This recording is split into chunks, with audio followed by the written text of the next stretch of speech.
1911 उसके दिमाग में कुछ था। उसे लीडर दे हो ने सोचा था कि हुआक्सिया स्वॉर्ड सेट के बाकी लोग एक के बाद एक चले जाएंगे। उसे उम्मीद नहीं थी कि वे सभी पीछे रह जाएंगे, हालांकि यह उसके लिए कोई बड़ी बात नहीं थी। ये सिर्फ 400 से ज्यादा लोग थे जो अभी भी स्वर्गीय गहन संप्रदाय से काफी दूर थे। ये तो बताने की जरूरत नहीं है कि हुआन फे के 400 लोग सभी नए भर्ती हुए शिष्य थे। वे सभी अभी भी नए शिष्य थे, लेकिन शायद उनके शरीर में अभी तक कोई सच्ची चीज नहीं थी। अपने स्वर्गीय गहन संप्रदाय की तुलना में अंतर बहुत बड़ा था, इसलिए इसमें कोई आश्चर्य की बात नहीं थी कि संप्रदाय के नेता देहो ने इस मामले को गंभीरता से नहीं लिया। अन्य संप्रदाय कैसे हैं? संप्रदाय नेता देहो ने जल्दी से अपना ध्यान हुआक्सिया तलवार संप्रदाय से हटा लिया। अन्य संप्रदायों की तुलना में हुआक्सिया तलवार संप्रदाय वास्तव में बहुत अधिक महत्व नहीं रखता था। उनके लिए महत्व न दिया जाना सामान्य बात थी। अन्य संप्रदाय भी इस समय के दौरान शिष्यों की भर्ती करते रहे हैं। बगल में खड़े एक बुजुर्ग ने कहा। संप्रदाय के नेता देहो ने सिर हिलाया। यह अजीब नहीं है, पिछले महान युद्ध के दौरान प्रत्येक संप्रदाय ने बहुत से लोगों को खो दिया था। इस समय उन्हें स्वाभाविक रूप से अपनी जनशक्ति को फिर से भरना होगा और शिष्यों की भर्ती करनी होगी। दरअसल पिछले युद्ध में हेवली प्रोफाउंड सेक्ट नश्वर दुनिया का सबसे बड़ा सेक्ट था। स्वाभाविक रूप से वे नुकसान का खामियाजा सबसे पहले भुगतने वाले थे। हालांकि अन्य संप्रदायों के लिए भी यह आसान समय नहीं था, खासकर कुछ छोटे संप्रदायों के लिए। शुरुआत में उन पर दुष्ट जानवर और शैतानों ने घात लगाकर हमला किया। उन्हें भारी नुकसान उठाना पड़ा, लेकिन अब युद्ध समाप्त हो चुका था और सभी संप्रदाय पुनः स्वस्थ होने की दौर में प्रवेश कर चुके थे। इस समय उन्हें स्वाभाविक रूप से अपने पिछले नुकसान की भरपाई के लिए नए शिष्यों की भर्ती शुरू करनी पड़ी। मुझे इस बात की चिंता है कि क्या अन्य संप्रदायों में भी असाधारण प्रतिभा वाले लोग हैं, संप्रदाय के नेता देहो ने कहा। इस समय हर संप्रदाय शिष्यों की भर्ती करता था। यह अजीब नहीं था। संप्रदाय के नेता देहो को केवल दूसरे संप्रदायों के शिष्यों की गुणवत्ता की परवाह थी। चाहे कोई अत्यंत प्रतिभाशाली व्यक्ति हो या न हो, ये तो पता होना ही चाहिए। एक प्रतिभाशाली व्यक्ति आमतौर पर किसी संप्रदाय को उसके पुनरुत्थान की ओर ले जाने में सक्षम होता है। इस तरह की बात पहले भी साधना क्षेत्र में हुई थी। इस बार हुआन फैंग के प्रदर्शन ने इस बात की पुष्टि कर दी थी। ये कहा जा सकता है कि हुआन फैंग के प्रदर्शन ने युद्ध के मैदान की स्थिति को पूरी तरह से बदल दिया था। अन्यथा क्या नश्वर दुनिया के प्रमुख संप्रदाय अभी भी अस्तित्व में हैं? ये कहना मुश्किल था। इस वजह से बड़े संप्रदायों ने उन साधना प्रतिभाओं को अधिक महत्व दिया। वे हुआन फैंग को भर्ती करना चाहते थे। इसका कारण ये था, चूंकि हुआन फैंग को भर्ती नहीं किया गया था, इसलिए स्वाभाविक रूप से उनकी नजरें उस पर टिकी थी। जब उन नए लोगों की बात आई, भले ही वो स्वर्गीय गहन संप्रदाय जैसा बड़ा संप्रदाय क्यों न हो, वे इस मामले में लापरवाही बरतने की हिम्मत नहीं करेंगे। संप्रदाय नेता देहो ने इस मामले को बहुत महत्व दिया। अन्यथा स्वर्गीय गहन संप्रदाय अक्सर नए शिष्यों को स्वीकार करता था। संप्रदाय नेता के रूप में वह पहले कभी किसी से नहीं मिला था। इस मामले की अध्यक्षता करने के लिए एक एल्डर का होना ही काफी था। लेकिन अब संप्रदाय के नेता देहो कुछ समारोह की अध्यक्षता करने के लिए सामने आए थे। इससे पता चलता है कि वे इस मामले को कितना महत्व देते थे। जहाँ तक इन नए शिष्यों की बात है, हालांकि उनमें कई प्रतिभाशाली लोग थे जो साधना के लिए बहुत उपयुक्त थे। संप्रदाय नेता देहो भी उनसे बहुत संतुष्ट थे। हालांकि वह कुछ हद तक निराश थी कि उन्होंने हुआन फैंग जैसी प्रतिभा नहीं देखी। फिलहाल अन्य संप्रदायों को भी कोई युवा प्रतिभाशाली व्यक्ति नहीं मिला है, बुजुर्ग ने कहा। संप्रदाय के नेता देहो ने सहमति में अपना सिर हिलाया। उसे यह अजीब नहीं लगा। अगर प्रतिभाशाली लोगों को ढूंढना इतना आसान होता तो वे प्रतिभाशाली नहीं होते। मानव जाति के पूरे इतिहास में हुआन फैंग जैसे प्रतिभाशाली लोग बहुत कम थे। संप्रदाय नेता वास्तव में नए शिष्यों में कुछ अच्छे पौधे हैं, वे पहले से बेहतर हैं, बुजुर्ग ने कहा। मुझे पता है, संप्रदाय के नेता देहो ने कहा। यदि ये पिछले वर्षों में होता तो मुझे ऐसे अच्छे पौधों से मिलकर बहुत खुशी होती। इस बिंदु तक बोलते हुए संप्रदाय नेता देहो ने आह भरी और कहा, हालांकि हुआन फैंग की तुलना में ये शिष्य बहुत बुरे हैं। हुआन फैंग उनमें से अधिकांश की तुलना में बहुत मजबूत नहीं था, लेकिन साधना स्तर उन दोनों की तुलना में अधिक मजबूत था। हालांकि ये शिष्य बुरे नहीं है। जब हुआन फैंग की उम्र की बात आती है तो वह निश्चित रूप से अपनी उपलब्धियों को प्राप्त करने में सक्षम नहीं होगा।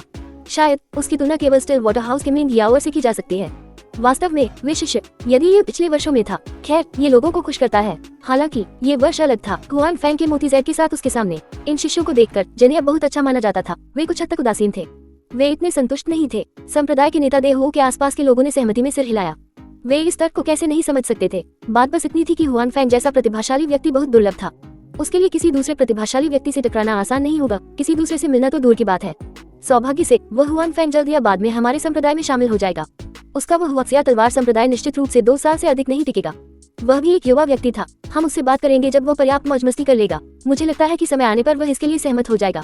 संप्रदाय नेता देहो ने मुस्कुराते हुए कहा। बाकी लोग भी हंसने लगे। सबने यही सोचा। हालांकि हुआन फैंग बहुत शक्तिशाली था, फिर भी वह जवान था, इसलिए सबने सोचा कि वह बस खेल रहा है। हेवली प्रोफाउंड सेक्ट नश्वर दुनिया का सबसे बड़ा संप्रदाय था। हुआन फैंग की ताकत के साथ उसके लिए हेवली प्रोफाउंड सेक्ट के लिए एक मैच बनना सबसे उपयुक्त था।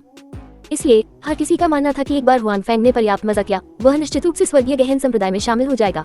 उसी समय स्टिल वाटर हाउस में मेंग याओ और पहाड़ के पीछे आसमान को घूर रही थी। छोटी बहन मेंग याओ, मास्टर तुम्हें ढूंढ रहे हैं। मेंग याओ से उम्र में बहुत बड़ी एक लड़की ने मेंग याओ पर चिल्लाते हुए कहा। हालांकि मेंग याओ कुछ सोच रही थी और उसने दूसरे पक्ष की चीख नहीं सुनी। वह महिला सिर्फ कुछ और शब्द ही चिल्ला सकी, लेकिन मेंग याओ ने फिर भी उसकी आवाज नहीं सुनी। उस महिला के पास मेंग याओ के पास जाने के अलावा कोई विकल्प नहीं था। छोटी बहन याओ, मैं आपसे बात कर रही हूँ, उस महिला ने मेंग याओ से कहा। आह, वरिष्ठ बहन किंग आप कब आई? मेंग याओ चौंक गई जब उसने अपनी वरिष्ठ बहन को अपने बगल में खड़ा देखा। मैं बहुत समय पहले आई थी। सीनियर सिस्टर किंगेर ने झट से कहा, तुम किस बारे में सोच रही हो? मैं यहाँ बहुत समय से हूँ और तुमने मुझे नहीं देखा। नहीं, मैं किसी भी चीज के बारे में नहीं सोच रही हूँ। मेंग याओ ने थोड़ा लाल चेहरा बनाते हुए कहा, जूनियर बहन याओ ए, आप हाल ही में बहुत उलझन में रही हैं। क्या आपके मन में कुछ है? सीनियर बहन किंग ए ने मेंग याओ से पूछा। मेरे दिमाग में कुछ भी नहीं है। मेंग याओ ने जल्दी से अपना सिर हिलाया। नहीं। सीनियर सिस्टर किंगेर को मेंग याओ की बातों पर स्पष्ट रूप से विश्वास नहीं हुआ और अचानक बोली, क्या ये हुआन फैंग से संबंधित है? नहीं, मैं उसके बारे में नहीं सोच रहा हूँ। मेंग याओ का चेहरा और भी लाल हो गया। तुम्हारा चेहरा पहले से ही इतना लाल है, फिर भी तुम कहती हो कि तुम नहीं हो। सीनियर सिस्टर किंगेर मुस्कुराए और बोली, अगर तुम चाहो तो इसके बारे में सोचो। ऐसा नहीं है कि यह ऐसी चीज नहीं है जिसे देखा नहीं जा सकता। बड़े संप्रदायों की लड़कियों को देखो, उनमें से कौन हुआन फैंग में दिलचस्पी नहीं रखती है? अगर सीनियर सिस्टर उससे इतनी बड़ी नहीं होती तो मैं इसके बारे में सोचती। मैं उसके बारे में नहीं सोच रही हूँ। मेंग याओ ने एक बार फिर जवाब दिया, लेकिन उसकी आवाज पहले की तुलना में बहुत नरम थी, जैसे कि उसे आत्मविश्वास की कमी थी। अच्छा, तुमने इसके बारे में नहीं सोचा? सीनियर सिस्टर किंग ए ने कहा, लेकिन संप्रदाय में बहुत से लोग हैं जो उसे याद करते हैं। क्या गुरु ने हमें अपनी 7 भावनाओं और 6 इच्छाओं को काट देने के लिए नहीं कहा था? मेंग याओ ने वरिष्ठ बहन किंग ए की ओर देखा और कहा, 7 भावनाओं और 6 इच्छाओं को काट देना एक साधना पद्धति है, लेकिन ये सब कुछ नहीं है। वरिष्ठ बहन किंग ए ने कहा, अन्य संप्रदायों को देखो। क्या ऐसे कई संप्रदाय नेता बुजुर्ग हैं जिनका अपना परिवार है? मेंग याओ ने इस बारे में सोचा और यह वास्तव में ऐसा ही था। पहले जो लोग उसका पीछा करते थे उनमें से कई ऐसे थे जो दूसरे संप्रदायों के बुजुर्गों या संप्रदाय के नेता के बच्चे थे। हालांकि मास्टर आपके साथ अलग तरह से पेश आते हैं। सीनियर सिस्टर किंग ए ने कहा, हम सभी जानते हैं कि मास्टर चाहते हैं कि आप उनकी विरासत को आगे बढ़ाएं। भविष्य में आप संप्रदाय में एक संप्रदाय नेता होंगे, इसलिए हो सकता है कि वो आपको एक साथी खोजने के लिए सहमत न हो। मेंग याओ का चेहरा, जो अभी चमका था, तुरंत काला पड़ गया। वह जानती थी कि सीनियर सिस्टर किंग ए ने जो कहा वह सही था। उसके गुरु को वास्तव में उम्मीद थी कि वह भविष्य में स्टिलवाटर हाउस की संप्रदाय की नेता बनेगी।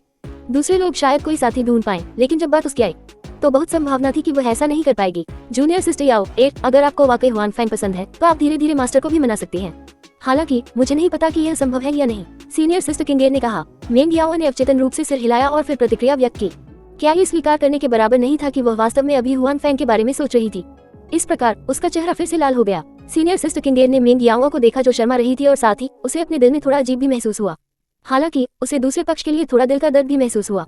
मेंग याओ इतनी बड़ी हो गई थी, ज्यादातर समय उसने स्टिल वाटर हाउस में बिताया। अब जब वह अचानक किसी ऐसे व्यक्ति से मिली जो उसमें दिलचस्पी रखता था तो उसे नहीं पता था कि क्या करना है। उसकी पहचान ने उसके रिश्ते को भी निर्धारित किया। ये बहुत संभव था कि उसका रिश्ता बिना किसी बीमारी के खत्म हो जाए। इस मामले में हालांकि सीनियर सिस्टर किंग ए की मानसिक स्थिति ठीक नहीं थी, लेकिन वह इसके बारे में कुछ नहीं कर सकती थी। वैसे मैंने सुना है कि हुआन फैंग द्वारा बनाए गए संप्रदाय ने कई लोगों को खो दिया है। वरिष्ठ बहन किंग ए ने अचानक पूछा। वैसे मैंने सुना है कि हुआन फैंग द्वारा बनाए गए संप्रदाय ने कई लोगों को खो दिया है। वरिष्ठ बहन किंग ए ने अचानक पूछा। वह कुछ महीने पहले की बात है, तब से कोई भी नहीं गया है। मेंग याओ ने तुरंत कहा। उसने स्वाभाविक रूप से हुआन फैंग की खबरों पर ध्यान दिया। इसके अलावा वह नहीं चाहती थी कि दूसरे लोग उसे नीची नजर से देखें। मैंने अपने गुरु से सुना है कि हुआन फैंग का संप्रदाय लंबे समय तक टिक नहीं पाएगा। बहुत से लोग उसके संप्रदाय के खत्म होने का इंतजार कर रहे हैं।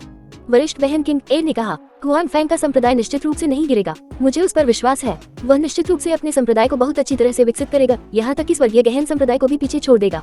मेंग याओ ने दृढ़ता से कहा। हेवीली प्रोफाउंड संप्रदाय से परे। जूनियर बहन, आप मजाक कर रही होंगी। हेवीली प्रोफाउंड संप्रदाय इतने सालों से दुनिया में नंबर 1 संप्रदाय है। उनकी नींव की गहराई आम लोगों की कल्पना से परे है। हुआन फैंग का नया संप्रदाय उनसे आगे कैसे निकल सकता है? ये पहले से ही अच्छा है कि वे टिके रह सकते हैं। सीनियर बहन किंग ए ने हंसते हुए कहा। मुझे लगता है कि वह निश्चित रूप से हेवीली प्रोफाउंड सेक्ट को पार कर सकता है। मेंग याओ ने अभी भी अपनी राय पर जोर दिया। ठीक है, अगर तुम कहती हो कि वह आगे निकल सकता है तो वह कर सकता है। सीनियर सिस्टर किंग ए मेंग याओ से बहस नहीं करना चाहती थी। अब चलो पहले मास्टर से मिलते हैं, वह तुम्हें ढूंढ रही है। ओह, तो फिर चलें। मेंग याओ ने सिर हिलाया और कहा। 1912 ध्यान का बिंदु गलत था। समय पलक झपकते ही बीत गया। पलक झपकते ही हुआन फैंग इस स्थानिक क्षेत्र में लगभग 1 साल से था।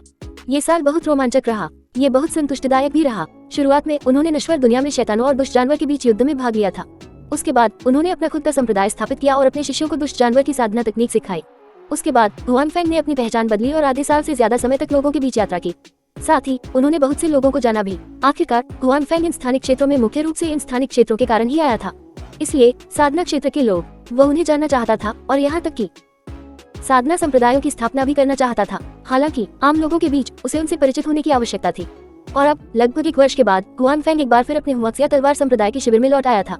शुरुआत की तुलना में हुआक्सिया तलवार संप्रदाय का वर्तमान शिविर, इसमें कोई संदेह नहीं था कि यह बहुत अधिक जीवंत हो गया था। समय समय पर वह कुछ शिष्यों को आकाश में उड़ते हुए देख पाता था। बेशक हुआन फैंग के आदेश के बिना वे 100,000 पर्वत नहीं छोड़ सकते थे। ये सभी शिष्य अपनी साधना पर केंद्रित थे, इसलिए वे छोड़ना नहीं चाहते थे। गुरु संप्रदाय नेता वापस आ गए हैं, कुछ शिष्यों ने उत्साह से चिल्लाया जब उन्होंने हुआन फैंग को अपने पास आते देखा। आखिरकार हुआन फैंग को इस जगह से गए हुए कुछ महीने हो चुके थे। अब जब वह अचानक वापस आ गया था तो उसे देखकर अन्य लोग स्वाभाविक रूप से उत्साहित महसूस करेंगे। हुआन फैंग ही वह व्यक्ति था जिसने उन्हें नया जीवन दिया था, और वह व्यक्ति भी था जिसकी वे अपने दिल में सबसे अधिक प्रशंसा करते थे। बहुत जल्दी ही कई शिष्य जिन्हें हुआन फैंग की वापसी की खबर मिली थी, संप्रदाय के शिविर के चौराहे पर एकत्र हो गए। आपका स्वागत है गुरुजी, ली यूनफी के नेतृत्व में सभी ने एक स्वर में हुआन फैंग से बात की। हुआन फैंग ने सिर हिलाया और सबके सामने उतरा। उसने उनकी साधना स्तर को महसूस किया और बहुत संतुष्ट हुआ। इन लोगों में सबसे ऊंची साधना स्तर वाला व्यक्ति सबसे बड़ा शिष्य ली यूनफेल था। उसका साधना स्तर विलय चरण के शिखर पर पहुंच गया था, हृदय को झकझोरने वाले चरण से बस एक कदम दूर। मेंग याओ, जिसे पहले कई संप्रदायों द्वारा युवा पीढ़ी का उत्कृष्ट प्रतिनिधि माना जाता था, केवल स्वर्णिम कोर चरण की आशा थी। वह हृदय को झकझोरने वाले चरण से केवल एक स्तर ऊपर थी। आपको ये जानना चाहिए कि ली यूनफेल ने केवल 1 वर्ष से भी कम समय तक खेती की थी, लेकिन मेंग याओ ने पहले से ही कई वर्षों तक खेती की थी। ली यूनफेल के इतनी जल्दी आगे बढ़ने का कारण यह नहीं था कि उसकी प्रतिभा मेंग याओ से ज्यादा थी। हुआन फैंग के शिष्यों को दूसरे संप्रदायों द्वारा अस्वीकार कर दिया गया था। कम से कम साधना प्रतिभा के मामले में वे दूसरों से थोड़े कमजोर थे। ली यूनफेल और मेंग याओ की तुलना स्वाभाविक रूप से नहीं की जा सकती थी। इसलिए ली यूनफेल ने इतनी जल्दी सुधार किया क्योंकि मुख्य रूप से हुआन फैंग ने उन्हें जो साधना तकनीक प्रदान की थी वह मेंग याओ और अन्य संप्रदायों की साधना तकनीकों से बेहतर थी। साथ ही हुआन फैंग ने इस जगह को छोड़ने से पहले सभी को बहुत सारी गोलियां परिष्कृत करने में मदद करने के लिए 100,000 पहाड़ों में जड़ी बूटियों का भी इस्तेमाल किया। हालांकि ये गोलियां ली यूनफेल और अन्य लोगों को थोड़े समय में अपने साधना स्तर को बढ़ाने में मदद नहीं कर सकी, लेकिन ये उनके प्रशिक्षण को दोगुना कुशल बना सकती है। ये भी इसी कारण था कि ली यूनफेल का साधना स्तर इतनी जल्दी सुधर सका। 1 वर्ष से भी कम समय में ये सम्मेलन चरण के शिखर पर पहुंच गया था। उसे यकीन था कि यह जल्द ही उस स्तर पर पहुंच जाएगा जहां उसका दिल हिल जाएगा। जहां तक अन्य शिष्यों की बात है, हालांकि उनका साधना स्तर ली यूनफेल जितना ऊंचा नहीं था, फिर भी बहुत बेहतर था। इन लोगों की साधना गति भी खराब नहीं थी। अगर बाहरी दुनिया के लोगों को इस बारे में पता होता तो वे निश्चित रूप से उन्हें प्रतिभाशाली कहते। कुछ नई प्रतिभाएं जिनसे संप्रदाय के नेता देहो और अन्य लोग साधना गति के मामले में बहुत संतुष्ट थे। ज्यादा से ज्यादा वे हुआन फैंग और अन्य साधारण शिष्यों के बराबर ही थे। वे थोड़े कमतर भी थे। किसी को पता होना चाहिए कि संप्रदाय के नेता देहो को ऐसी प्रतिभा मिली थी। ये सिर्फ कुछ लोग थे। हुआन फैंग के लिए उनमें से 400 से ज्यादा थे। ये सबसे डरावना हिस्सा था। शायद अगर बाहरी दुनिया के लोगों को हुआन फैंग के शिविर की वास्तविक स्थिति के बारे में पता चले तो वे निश्चित रूप से सदमे में अपने जबड़े खोले रहेंगे। वे ये सोचने की हिम्मत नहीं करेंगे कि हुआन फैंग उनके साथ मजाक कर रहा था। आप लोग इस समयावधि के दौरान बहुत अच्छी तरह से साधना कर रहे हैं। आगे मैं आप सभी को एक और साधना तकनीक बताऊंगा। ये वो साधना तकनीक है जिसे आप वर्तमान में साधना कर रहे हैं। आप इसे तभी साधना कर सकते हैं जब आपने इसे सफलतापूर्वक साधना कर लिया हो। यह आपकी साधना गति को बढ़ाने में आपकी मदद कर सकती है। साथ ही यह आपको और अधिक तकनीकें सीखने में मदद कर सकती है। हुआन फैंग ने भीड़ से कहा। इस समय के दौरान हुआन फैंग ने इस साधना जगत के बारे में बहुत कुछ समझ लिया था। उसकी समझ के अनुसार यह एक ऐसी दुनिया थी जिसमें तकनीकों का अभाव था। लोगों के बीच झगड़े अक्सर जादुई खजानों और सच्ची की हुई की प्रतिस्पर्धा हुआ करते थे। हालांकि वहाँ बहुत सारी सच्ची तकनीकें नहीं थी। हुआन फैंग ने अपने संप्रदाय का नाम हुआक्सिया तलवार संप्रदाय रखा। फिर वह निश्चित रूप से तलवार सीखेगा और तलवार का उपयोग करके दाव में प्रवेश करेगा। स्टोरेज बॉक्स बाजार में कुछ तलवार चालें थी जिन्हें उत्कृष्ट नहीं माना जाता था। जब तक वह उन्हें इसके लिए एक्सचेंज कर सकता था, वह ऐसा करने में सक्षम होगा। आखिरकार इन तलवार चालों का इस्तेमाल वुक्सिया दुनिया में किया जा सकता है। वर्तमान खेती की दुनिया में उनका अभी भी उपयोग किया जा सकता है और उनकी शक्ति और भी अधिक होगी। हुआन फैंग की बातें सुनकर सभी लोग स्वाभाविक रूप से बहुत उत्साहित थे। अभी वे केवल खेती से संबंधित चीजों पर ध्यान देंगे। साथ ही हुआन फैंग ने पहले जो खेती तकनीक का इस्तेमाल किया था वह कुछ ऐसा था जिसे वह निकाल सकता था। यह निश्चित रूप से एक बुरी बात नहीं होगी, इसलिए हर कोई प्रत्याशा से भर गया। अगले आधे महीने में मैं आप में से प्रत्येक के लिए एक जादुई खजाना बनाऊंगा। आप मुझे बता सकते हैं कि आपको कौन सा जादुई उपकरण चाहिए। इसके अलावा यदि आपके पास साधना के बारे में कोई प्रश्न है तो आप मुझसे अगले आधे महीने में पूछ सकते हैं।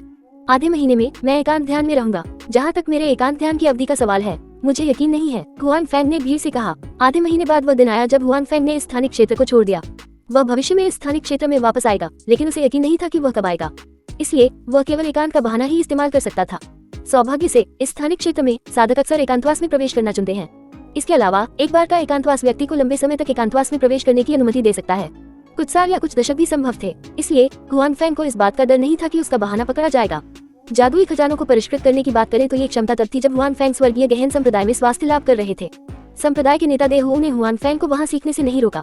उन्होंने संप्रदाय के बुजुर्गों को भी जादुई खजानों को परिष्कृत करने का तरीका व्यक्तिगत रूप से हुआन फैंग को सिखाने दिया। बेशक उसे जो सिखाया गया वह जादुई खजानों को परिष्कृत करने का सबसे आम तरीका था।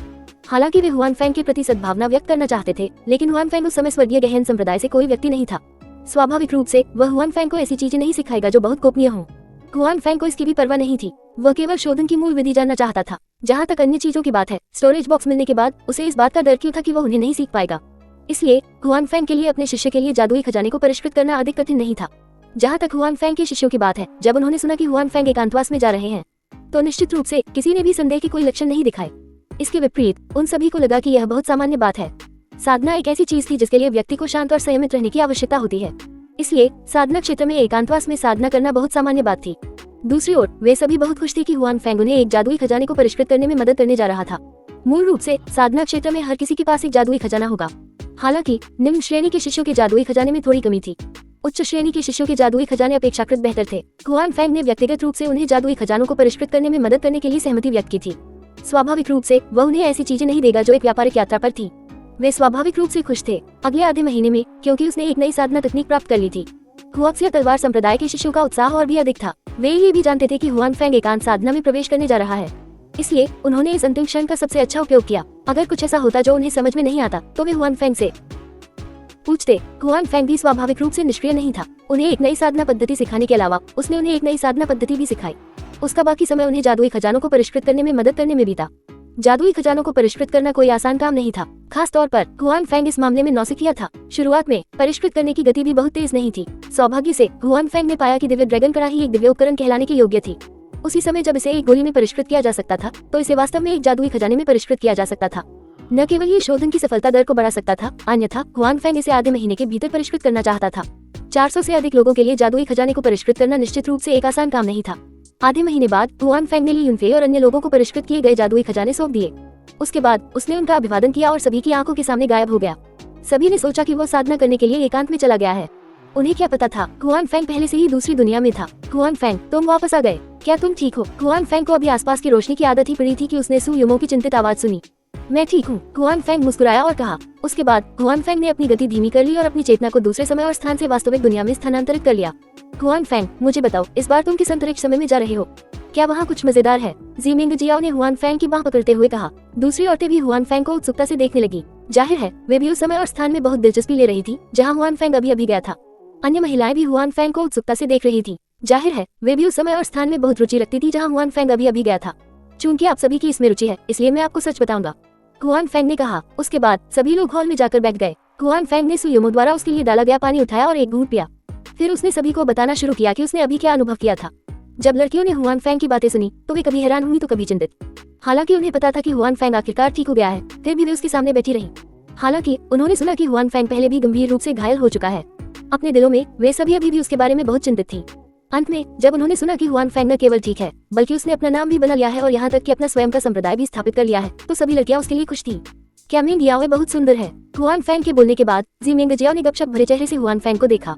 अन्य सभी लड़कियों के चेहरे पर भी यही भाव थे, जिससे हुआन फैंग अवाक रह गया। 1913 भागे हुए अपराधी, मैं कहता हूँ, क्या आप गलत चीज पर ध्यान केंद्रित नहीं कर रहे हैं? क्या आपको मेरे संप्रदाय, मेरे शिष्यों पर ध्यान केंद्रित नहीं करना चाहिए? हुआन फैंग ने अवाक होकर कहा। इसमें चिंता की क्या बात है? आपके संप्रदाय ने कहा। तान मुक्सु ने कहा, हम सभी इस मामले में आप पर भरोसा करते हैं, लेकिन आपके और मिंग याओ के बीच के मामले के बारे में हम बहुत उत्सुक हैं। आप हमें इसके बारे में क्यों नहीं बताते? ठीक है, हमें इसके बारे में बताओ, शायद हमारी एक और बहन होगी। दूसरी लड़कियों ने भी कहा। मैं वास्तव में अवाक हूँ, हुआन फैंग ने असहाय होकर कहा। क्या मैंने आपको मिंग याओ और मेरे बीच के मामले के बारे में पहले ही नहीं बताया था? हम 100,000 पहाड़ों में मिले थे। उसके बाद मैं हेवली प्रोफाउंड सेक में संपर्क में रहा। जब मैं घायल हुआ तो उसने ही मेरी देखभाल की। उसके बाद जब शैतान हार गया, मिंग याओ और उसके गुरु अपने संप्रदाय में लौट आए। उसके बाद हम फिर कभी नहीं मिले, एक बार भी नहीं। आपके पास कोई पत्र भी नहीं है? झांग सियू ने कहा। नहीं, कुछ नहीं। मुझे ये भी नहीं पता कि वह अब कैसी है। उसे ये भी नहीं पता कि मैं पहले ही उस दुनिया को छोड़ चुका हूँ। हुआन फैंग ने कहा। मानव क्षेत्र स्टिल वाटर हाउस का भावी भवन स्वामी है। संप्रदाय नेता, वह मेरे जैसे छोटे व्यक्ति को कैसे याद रख सकता है?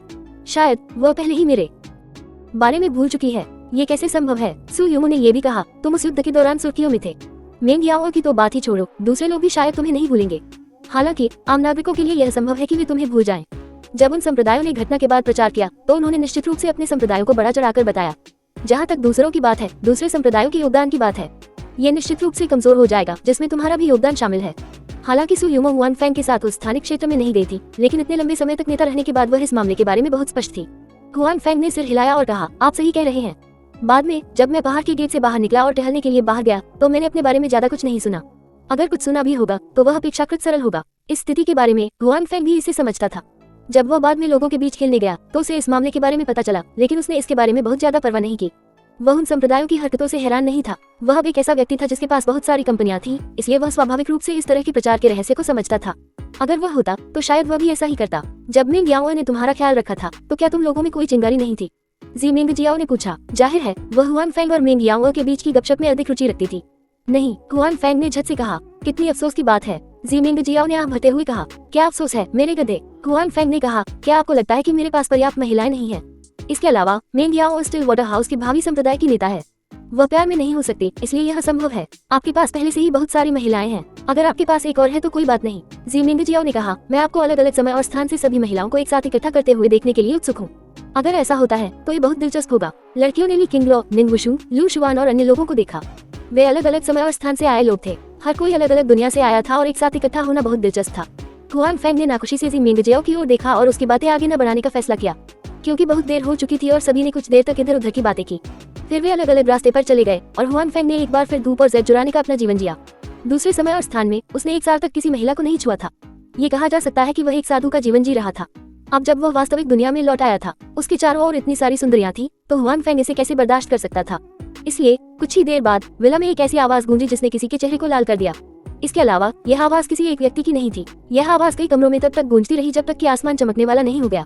सौभाग्य से हुआन फेंग की महिलाओं के अलावा इस विला में केवल वे दासियां ही थी जिन्हें उसने बदला था, इसलिए हुआन फेंग को इन आवाजों को फैलने देने में कोई आपत्ति नहीं थी। बेशक सुयुमो और अन्य लड़कियों के लिए शर्माना और दिल की धड़कनें बढ़ना सामान्य बात थी। अगले दिन हुआन फेंग ने अपने दिल में आग छोड़ दी और उसका चेहरा ऊर्जा से भरा था। सुयुमो और अन्य लड़कियों के लिए उनके चेहरे भी लाल थे। जब लड़कियां मिली तो वे एक थी। पहले तो वे थोड़ा शर्मिंदा हुई, लेकिन उन्हें संभलने में थोड़ा समय लगा। बेशक यह अपरिहार्य था कि हुआन फेंग और अन्य लड़कियों को सैनिटरी आंखें दी जाएंगी। हुआन फेंग ने इसे एक मुस्कान के साथ स्वीकार कर लिया, जिससे लड़कियों ने शिकायत की कि उसकी त्वचा मोटी और मोटी होती जा रही है। जब वह वास्तविकता में लौटा तो स्वाभाविक रूप से उसे वास्तविकता के कार्यों में व्यस्त होना पड़ा। हालांकि इस दौरान हुआन फेंग का कारोबार वास्तव में बहुत बढ़िया चल रहा था। चाहे वह एंटरटेनमेंट कंपनी हो, गेम कंपनी हो या ऑटोमोटिव फैक्ट्री हो, सब कुछ बहुत बढ़िया चल रहा था। वर्तमान में हुआन फेंग का मुख्य ध्यान अभी भी ऑटोमोटिव उद्योग पर था। आखिरकार ये वो परियोजना थी जिसमें उन्होंने सबसे अधिक निवेश किया था। हालांकि ये देश में बहुत अच्छी तरह से विकसित हो रही थी। हालांकि अंतर्राष्ट्रीय स्तर पर जाना अभी भी थोड़ा परेशानी भरा था। अन्य ऑटोमोबाइल निर्माता उसे आसानी से बाहर जाने नहीं देंगे, इसलिए अगले कुछ समय के लिए हुआन फेंग मूल रूप से कार फैक्ट्री की ओर भाग गया। इसके अलावा हुआन फेंग अभी भी यांग सिटी के मामलों पर ध्यान दे रहा था। हुआन फेंग उन अपराधियों के बारे में कभी नहीं भूला था। ली हुआमिन और ली हुआमिन के लिए उन कुछ लोगों को पकड़ना आसान नहीं था, लेकिन अंत में वे लोग वास्तव में फिर से भाग गए। हुआन फेंग निश्चित रूप से इसे इस तरह से जाने नहीं देना चाहता था, और अब यह मामला ली हुआमिन के पिता द्वारा व्यक्तिगत रूप से संभाला गया था। उन्हें विश्वास था कि जल्द ही कोई नतीजा निकलेगा। आखिरकार उनकी शक्ति और प्रभाव को नजरअंदाज नहीं किया जा सकता था। ली हुआमिन के लिए सबसे पहले अच्छी खबर आई। कुई वानियुन के साथ उसका रिश्ता बहुत आगे बढ़ गया था। ये चोट उसके लिए एक वरदान के रूप में देखी जा सकती है। कुई वानियुन ने छुट्टी के लिए आवेदन किया था और उसकी देखभाल करने के लिए वही रुक गई थी। वह इतनी खूबसूरत थी कि वह अब अस्पताल से बाहर नहीं जाना चाहता था। ली हुआमिन के माता पिता इस स्थिति को देखकर स्वाभाविक रूप से खुश थे और कुई वानियुन के माता पिता भी इससे सहमत थे। इस तरह इस मामले पर किसी को कोई आपत्ति नहीं थी। ये निश्चित था कि ली हुआमिन और कुई वानियुन के बीच संबंध की पुष्टि होने वाली थी। दूसरी ओर ली हुआमिन हुआन फेंग के लिए अच्छी बातें कहना नहीं भूले। साथ ही हुआन फेंग ने वाकई ली हुआमिन की जान बचाई थी, इसलिए ली हुआमिन के माता पिता को हुआन फेंग के बारे में अच्छी धारणा थी और उन्होंने उसे जाने देने के संकेत दिए। बेशक ली बिंगयुन के प्रयास अपरिहार्य थे। इससे पहले उसने गुप्त रूप से परिवार के लिए मोहरे की भूमिका निभाई थी और हुआन फेंग को इसके बारे में नहीं बताया था। हालांकि हुआन फेंग को ली हुआमिन के माध्यम से इस बारे में पता चला। संक्षेप में ली बिंगयुन ने इस मामले के लिए बहुत प्रयास और मेहनत की थी। इससे हुआन फेंग के दिल में बहुत कुछ हिल गया। यांग शहर एक निश्चित आवासीय क्षेत्र में। डेरेक कैसा है? एक यूरोपीय और अमेरिकी दिखने वाले आदमी ने पूछा। वह मरने वाला है, वह गंभीर रूप से घायल हो गया है। उसके बगल में खड़े व्यक्ति ने कहा, क्या बर्बादी है? पहले बोलने वाले व्यक्ति ने उदास चेहरे के साथ कहा, ये कुछ लोग डाकू थे जो पहले भाग गए थे। डेरेक, जिसे हुआन फेंग ने बुरी तरह घायल कर दिया था, भी भाग गया था। हालांकि वह अब मौत की कगार पर था और कभी भी मर सकता था। वह हुआक्सिया आदमी वास्तव में शक्तिशाली है, उसके बगल में बैठे आदमी ने कहा। उसके चेहरे पर अभी भी डर बना हुआ था। जाहिर है हुआन फेंग के पिछले प्रदर्शन ने उस पर गहरी छाप छोड़ी थी, या यूं कही कि उसने उसे डरा दिया था। जब बोलने वाले व्यक्ति ने अपने साथी की बात सुनी तो उसका चेहरा और भी उदास हो गया। साथ ही उसकी आंखें घृणा से भर गईं। यदि हुआन फेंग की अचानक बुरी खबर न होती तो वे यांग सिटी और यहाँ तक कि हुआजिया को भी बहुत पहले छोड़ चुके होते। हालांकि ये वास्तव में हुआन फेंग की उपस्थिति के कारण था कि एक दुर्घटना हुई। हालांकि हुआन फेंग की ताकत ने उसे डरा दिया था। हालांकि उसने कहा कि डेरेक बेकार है। वास्तव में डेरेक नजदीकी मुकाबले में सबसे मजबूत था, लेकिन अंत में वह हुआन फेंग के सामने कोई मुकाबला नहीं कर सका। इसके अलावा वे पहले भी हुआन फेंग से आमने सामने लड़ चुके थे। वे हुआन फेंग की ताकत को अच्छी तरह जानते थे। वह निश्चित रूप से इंसान नहीं था। अगर कोई मौका है तो मुझे उस हुआक्सिया आदमी को मार देना चाहिए। उस आदमी ने उदास चेहरे के साथ कहा। वह इस समूह का नेता था। उसका नाम बेनी था। वे हुआक्सिया में एक महत्वपूर्ण कारण से आए थे। शुरुआत में सब कुछ सुचारू रूप से चला। हालांकि आखिरी क्षण में कुछ दुर्घटनाएं हुई। उन्हें उम्मीद नहीं थी कि हुआन फेंग जैसा कोई व्यक्ति उनके समूह से बाहर निकल जाएगा। इसके अलावा वह भयानक रूप से मजबूत था। अब हमें क्या करना चाहिए? हुआक्सिया के लोगों ने पहले ही इस जगह को सील कर दिया है। इसके अलावा तलाशी बहुत सख्त है। हमारे लिए बाहर निकलना आसान नहीं होगा। अगर हम यहाँ छिपे रहे तो हमारी पोल खुलना आसान हो जाएगा। उसके बगल में बैठे व्यक्ति ने पूछा। जब से ली हुआमिन के पिता ने व्यक्तिगत रूप से इस मामले में हस्तक्षेप किया है, तब से इस मामले की गंभीरता कुछ हद तक बढ़ गई है। ये कहा जा सकता है कि सामान्य परिस्थितियों में कोई भी इसे महसूस नहीं कर पाएगा। इस जगह को पहले से ही बहुत सख्ती से बंद कर दिया गया था। शायद आम लोगों को भी इसमें प्रवेश करने और बाहर निकलने से कोई फर्क नहीं पड़ता। हालांकि केवल वे ही जानते थे कि वे शहर को सामान्य रूप से छोड़ना चाहते थे। ये पहले से ही असंभव था। थोड़ा और इंतजार करो, हम कोई मौका ढूंढ लेंगे, बेनी ने कहा। इसके अलावा मैंने पहले ही मुख्यालय से संपर्क कर लिया है, वे हमें यहाँ से निकलने में मदद करेंगे। सचमुच ये बहुत बढ़िया है। बाकी सभी लोग खुश थे। मैं बहुत समय पहले ही इस जगह को छोड़ देना चाहता था। इन हुआक्सिया लोगों के साथ सचमुच खिलवाड़ नहीं किया जा सकता। ये सही है। मुझे उम्मीद नहीं थी कि एक साधारण व्यक्ति भी इतना शक्तिशाली होगा। सभी ने एक एक करके सहमति जताई। ये स्पष्ट था कि उनके पिछले अनुभव ने उन्हें बहुत असहज कर दिया था। वह व्यक्ति निश्चित रूप से कोई साधारण व्यक्ति नहीं है, बेनी ने गंभीर भाव से कहा। हालांकि वह हुआन फैंग के विशिष्ट शरीर को नहीं जानता था, लेकिन बेनी को लगा कि हुआन फैंग निश्चित रूप से एक साधारण व्यक्ति नहीं था। जब वह मुख्यालय से मदद मांग रहा था तो वह मुख्यालय से हुआन फैंग की पहचान की जांच करने के लिए भी कह रहा था। उनका मानना था कि इसका कोई नतीजा निकलना चाहिए। 1914 फैक्ट्री में जाओ, तुम यहाँ क्यों आए हो? जब गो लियांग ने हुआन फैंग को अपने कार्यालय में देखा तो उसने अजीब भाव से कहा, मैं केवल इसलिए आया क्योंकि मुझे आप और आपकी पत्नी पर विश्वास है। हुआन फैंग ने दुखी होकर कहा, चलो, मुझे पता है कि तुम बहुत व्यस्त हो, कंपनी एक एक करके आती रहती है, अब मुझे ये जगह पसंद नहीं है। गो लियांग ने कहा, दरअसल हुआन फैंग के पास बहुत सारी कंपनियां और कारखाने थे। हुआन फैंग की पहली कंपनी के रूप में यह एक सीवेज ट्रीटमेंट प्लांट था। इससे हुआन फैंग को बहुत कम लाभ मिल सकता था, भले ही यह कारखाना बहुत अच्छी तरह से विकसित हो रहा था। हालांकि गेम कंपनी, ऑटोमोटिव फैक्ट्री और इसी तरह की अन्य कंपनियों की तुलना में यह अभी भी बहुत खराब था। ये अस्तित्व के समान स्तर पर नहीं थे। बेशक हुआन फैंग के लिए वह अब इस जगह पर ज्यादा ध्यान नहीं देता होगा। हालांकि गो लियांग और झो रुलान के लिए ये जगह उनके लिए लगभग सब कुछ थी। उन्होंने इस जगह में भी निवेश किया था, इसलिए उन दोनों ने इस जगह में अपना लगभग सारा प्रयास लगा दिया था। और यह वास्तव में उनकी कड़ी मेहनत का ही परिणाम था कि यह कारखाना लगातार विकास करने में सक्षम हो सका। मैं इसे नीची नजर से नहीं देख रहा हूँ। हुआन फैंग सोफे पर बैठ गया। आखिरकार यह मेरी पहली कंपनी है, मैं इसे कैसे भूल सकता हूँ? वास्तव में हुआन फैंग इस जगह के बारे में नहीं भूला था, नहीं वह इस जगह के बारे में भूला था। जैसा कि उसने कहा, उसे गो लियांग और झो रुलान पर बहुत भरोसा था, इसलिए उसने शायद ही कभी अपने मामलों के बारे में पूछा और तथ्यों ने साबित कर दिया कि उसका भरोसा भी गलत नहीं था। गो लियांग और झो रुलान ने वास्तव में इस जगह को बहुत अच्छी तरह से विकसित किया था। हुआन फैंग के पास अब बहुत सारी कंपनियां थी। वह हर कंपनी और कंपनी पर ध्यान नहीं दे सकता था, चाहे वह कितनी भी बड़ी या छोटी क्यों न हो। उसे इन कंपनियों को संभालने के लिए उपयुक्त और भरोसेमंद लोगों को ढूंढना था। यही उसे करना था। मुझे तुम पर यकीन है, बच्चे। गो लियांग मुस्कुराया। दरअसल वह हुआन फैंग के साथ बस मजाक कर रहा था। उसके और हुआन फैंग के बीच के रिश्ते पर शक करने की कोई जरूरत नहीं थी। वह ये भी जानता था कि हुआन फैंग उस पर बहुत भरोसा करता है, अन्यथा वह और उसकी प्रेमिका यहाँ पति पत्नी की दुकान खोलने की अनुमति नहीं देते। हुआन फैंग अभी कार फैक्ट्री से आया था और उसने कुछ चीजें व्यवस्थित की थी। ऐसा लग रहा था कि उसके पास अभी भी कुछ समय है, इसलिए वह एक नजर डालने के लिए आया था, अन्यथा उसे नहीं पता था कि वह कब आ पाएगा। गो लियांग ने भी इस अवसर का उपयोग हुआन फैंग को कारखाने की स्थिति के बारे में बताने के लिए किया। हुआन फैंग द्वारा स्थापित पहली कंपनी के रूप में रुइजी की सीवेज प्रसंस्करण उपकरण कारखाने का विकास समय सबसे लंबा था। प्रौद्योगिकी के कारण उन्होंने शुरू से ही किंग प्रांत के कुछ बाजारों पर कब्जा कर लिया था। जैसे जैसे किंग प्रांत में हुआन फैंग की कंपनियों की संख्या बढ़ती गई, उसके व्यवसाय का पैमाना बढ़ता गया और उसका प्रभाव दिन प्रतिदिन बढ़ता गया। जहाँ तक उसके संबंधों का सवाल है, वे स्वाभाविक रूप से और अधिक मजबूत होते गए। इसलिए रुइजी की सीवेज प्रसंस्करण उपकरण कारखाने का विकास भी सुचारू हो गया। वह नए साल से पहले किंग प्रांत में इस उद्योग का नेता बन गया। इसने उच्च वर्गों के लोगों को इस परियोजना पर अधिक ध्यान दिया। बेशक जैसे जैसे हुआन फैंग का प्रभाव बढ़ता गया, शीर्ष पर बैठे लोग भी इस परियोजना पर अधिक से अधिक ध्यान दे रहे थे। विकास की इतनी लंबी अवधि के बाद रुइजी की सीवेज प्रसंस्करण उपकरण, वे लंबे समय से किंग प्रांत से निकलकर पूरे देश का सामना कर रहे थे और यहाँ तक कि गो लियांग के प्रयासों से ये पहले से ही राष्ट्र की सीमाओं के भीतर था। उन्होंने बाजार के एक बड़े हिस्से पर कब्जा कर लिया था। इस उद्योग में वह पहले से ही शीर्ष 3 में प्रवेश कर सकता था। इसका मतलब ये भी था कि गो लियांग में निश्चित रूप से क्षमता थी। पूरे देश में हुआन फैंग का प्रभाव सीमित था। किंग प्रांत उसका बेस कैंप था। हालांकि पूरे देश में बहुत से लोग हुआन फैंग को मुंह नहीं दिखाते थे और इसके लिए गो लियांग को कड़ी मेहनत करनी पड़ी। तथ्यों से साबित हो गया कि गो लियांग में वास्तव में ऐसा करने की क्षमता थी। फिलहाल हमारे उपकरण यूरोप और अमेरिका को बेचे जा चुके हैं। दक्षिण पूर्व एशिया और अन्य देशों से भी प्रतिक्रिया खराब नहीं है। गो लियांग ने हुआन फैंग से कहा, इसके अलावा हमारा तकनीकी विभाग नए उत्पादों पर शोध कर रहा है। हम दृढ़ नहीं रह सकते। अगर यही स्थिति रही तो कारखाने का विकास, हम जल्द ही अड़चन में पहुंच जाएंगे। रुइजी का वर्तमान सीवेज प्रसंस्करण कारखाना उस समय के बराबर था जब हुआन फैंग ने इसे अभी स्थापित किया था। ये स्वर्ग और पृथ्वी जैसा था। उस समय केवल कुछ दर्जन लोग थे, अब ये लगभग आधे साल से विकसित हो रहा था। रुइजी सीवेज प्रसंस्करण उपकरण कारखाना, इसमें पहले से ही हजारों कर्मचारी थे और संख्या अभी भी बढ़ रही थी। इसी समय विभिन्न विभागों के लोग भी धीरे धीरे एकत्रित हो रहे थे। गो लियांग को हुआन फैंग की स्टोरेज बॉक्स के बारे में पता नहीं था, भले ही वह इसके बारे में जानता था। हुआन फैंग के पास एक अनुसंधान और विकास केंद्र था और उसने इसमें बहुत निवेश किया था। इसी समय विभिन्न विभागों के लोग भी धीरे धीरे एकत्रित हो रहे थे। गो लियांग को हुआन फैंग की स्टोरेज बॉक्स के बारे में पता नहीं था, भले ही वह इसके बारे में जानता था।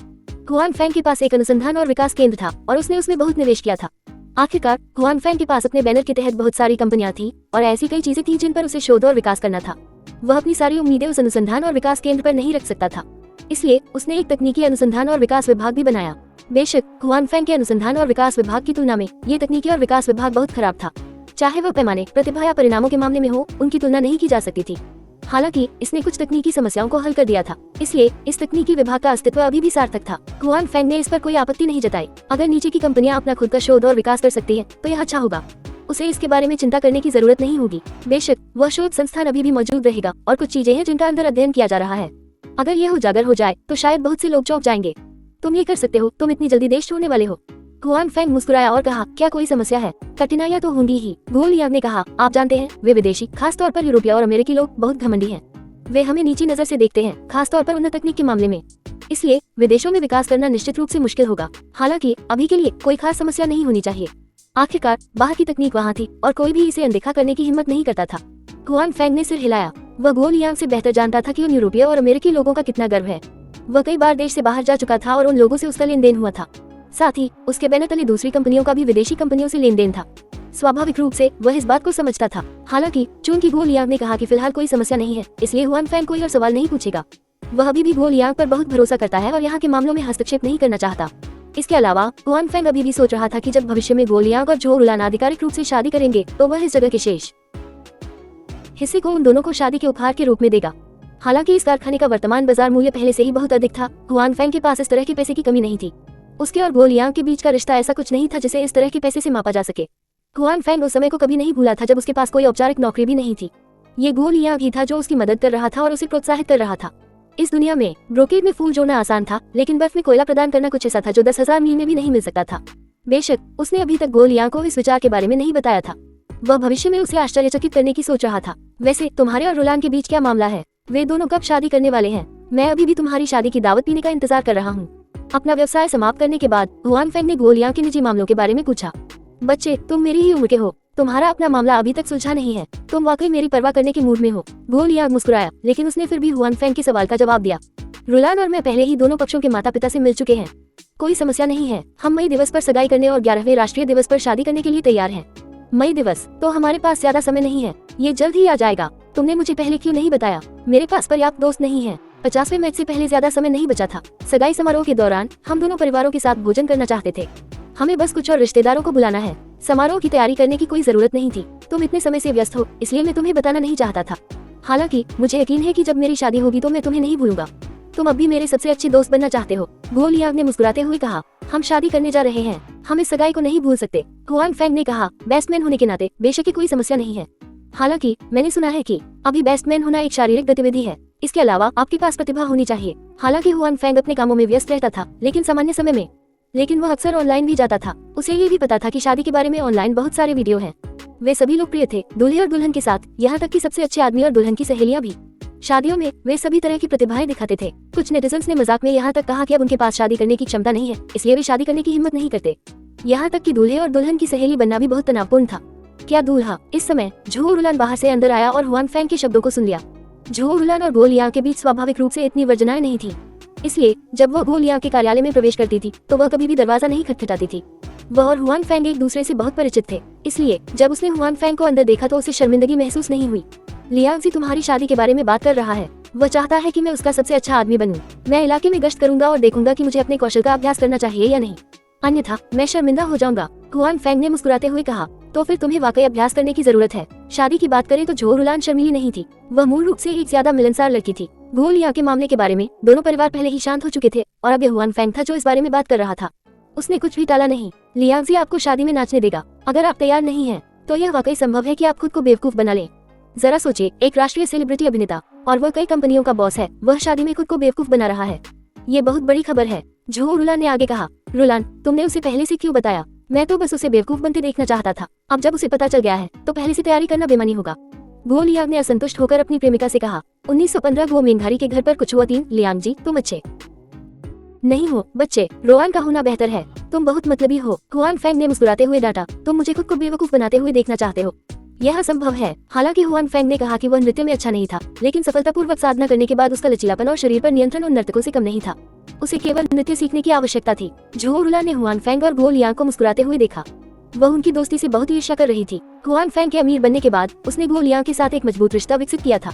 कोई भी बदलाव नहीं हुआ था वास्तव में उसके शरीर में, और उसे थोड़ा सा भी प्रभुत्व महसूस नहीं होता, जो एक बहुत ही दुर्लभ बात है। बेशक गो लियांग भी इस दोस्ती को बहुत महत्व देता था। अपने दिल में वह हुआन फैंग को एक सच्चा दोस्त या यहाँ तक कि एक भाई मानता था। डोन डोन डोन। जब वे तीनों गो लियांग और झो रुलान की शादी के बारे में बातचीत और चर्चा कर रहे थे तो किसी ने कार्यालय का दरवाजा खटखटाया। अंदर आइए। हाँ, गो लियांग ने कहा। दरवाजा खोला गया और यह गो मिंगन था जो अंदर आया।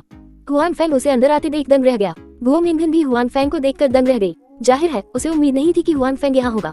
गो लियांग ने गो मिंगन को देखा, फिर हुआन फैंग को देखा और कहा, मोयन क्या बात है। गो मिंगन ने आखिरकार प्रतिक्रिया दी और हुआन फैंग से अपनी नजर हटा ली। उसने गो लियांग की ओर देखा और कहा, निर्देशक गो, मैं आपसे छुट्टी मांगना चाहती हूँ। मुझे घर पर कुछ काम है और मुझे घर जाना है। निजी तौर पर गो मिंगन, गो लियांग और झो रुलान के बीच बहुत अच्छे संबंध थे, लेकिन कार्यस्थल में गो मिंगन ने हमेशा गो लियांग को निर्देशक गो कहा था। वह सार्वजनिक और निजी मामलों के बारे में बहुत स्पष्ट थी। घर पर क्या हुआ, क्या तुम्हें मदद चाहिए? गो लियांग ने पूछा। ये तो बस एक छोटी सी बात है, मैं इसे सुलझा सकता हूँ, गो मिंगन ने मुस्कुराते हुए कहा। हालांकि हुआन फैंग ने अभी भी गो मिंगन के चेहरे पर छिपी चिंता देखी। ठीक है, मैं तुम्हारी छुट्टी मंजूर कर दूंगा। अगर तुम्हें किसी मदद की जरूरत हो तो उसका जिक्र मत करना, गो लियांग ने कहा। मुझे पता है, धन्यवाद डायरेक्टर गो मिंगन ने कहा। थोड़ी देर बाद गो मिंगन ने झिझकते हुए हुआन फैंग की ओर देखा। राष्ट्रपति हुआन भी आए थे। मोयिन, तुम्हें मुझे मेरे नाम से बुलाना चाहिए, हुआन फैंग ने कहा। आज मेरे पास समय था इसलिए मैं एक नजर डालने के लिए आया था। ओह, गो मिंगन हुआन फैंग से कुछ कहना चाहती थी, लेकिन कोई नहीं जानता था कि क्या कहना है। एक पल के लिए झिझकने के बाद वह कार्यालय से बाहर चली गई। मोयिन यहाँ अभी भी बहुत लोकप्रिय है, बहुत से लोग उसका पीछा करना चाहते हैं, लेकिन वह उनमें से किसी को भी पसंद नहीं करती। गो मिंगन के चले जाने के बाद झो रुलान ने हुआन फैंग से कहा, मोयिन बहुत खूबसूरत है, किसी का उसके पीछे पड़ना सामान्य बात है। हुआन फैंग ने कहा। वास्तव में गो मिंगन बहुत सुंदर थी। इसके अलावा उसके पास एक पारंपरिक हुआक्सिया महिला का स्वभाव था। वह एक अच्छी पत्नी और एक अच्छी माँ की तरह दिखती थी, इसलिए यह अजीब नहीं था कि वो लोकप्रिय थी। आपके पास कोई विशेष विचार नहीं है? झो रुलान ने हुआन फैंग को देखा और पूछा। मेरे मन में क्या विचार आ सकते हैं? हुआन फैंग ने कहा, मुझे लगता है कि आप सभी मेरी स्थिति के बारे में जानते हैं। हम जानते हैं, सिर्फ हम ही नहीं बल्कि मोयू भी, झो रुलान ने कहा। दुर्भाग्य से वह मूर्ख लड़की आपको जाने नहीं दे सकती। आप इतने उत्कृष्ट क्यों हैं? आपकी तुलना में दूसरे पुरुष बहुत बुरे हैं। कोई तुलना ही नहीं है। जब आप मोयिन कहलाते हैं तो आप साथी कैसे चुन सकते हैं? तो फिर उसके अच्छे दोस्त के रूप में आपको उसे मनाना चाहिए।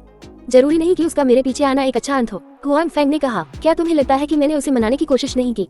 लेकिन ये बेकार है। वह भी तुम्हें भूलने की कोशिश करने के लिए तैयार हो गई, लेकिन ये स्पष्ट रूप से बेकार है। मुझे पता है कि वह अभी भी तुम्हारे दिल में है, झो रुलान ने कहा। हुआन फैंग ने कड़वाहट से मुस्कुराते हुए कहा। उस समय झो रुलान ने उसे और गो मिंगन को मिलाने का इरादा किया था। अगर सु योमो नहीं दिखाई देती तो शायद वो और गो मिंगन वास्तव में एक साथ हो जाते। बाद में उसका ध्यान रुईजी से हट गया। वह शायद ही कभी यहाँ आता था, इसलिए वह शायद ही कभी गो मिंगन से मिला हो। ठीक है, चलो अब इस बारे में बात नहीं करते, हुआन फैंग ने कहा। मैं देख रहा हूँ कि मोयिन के चेहरे पर भाव बहुत अच्छे नहीं है। मुझे नहीं पता कि उसके परिवार के साथ वाकई कुछ हुआ है या नहीं। मुझे नहीं पता, ये लड़की भी मुझे बताने को तैयार नहीं है, झो रुलान ने कहा। हालांकि मुझे लगता है कि वास्तव में कुछ हुआ होगा। आमतौर पर अगर उसके घर में कोई छोटा मोटा मामला होता तो वह वापस नहीं जाती। वह पैसे कमाने के लिए बहुत गंभीर थी और अपने काम के प्रति बहुत गंभीर थी। उसे अभी भी अपने घर पर सब्सिडी की जरूरत थी। ये पहली बार है जब उसने छुट्टी मांगने की पहल की है। ये सही है। गो लियांग ने ये भी कहा। इस कारखाने में वह आमतौर पर मुझसे ज्यादा व्यस्त और चौकस रहती है। मैंने देखा कि वह बहुत थकी हुई थी, इसलिए मैंने उसे ज्यादा आराम करने के लिए कहा।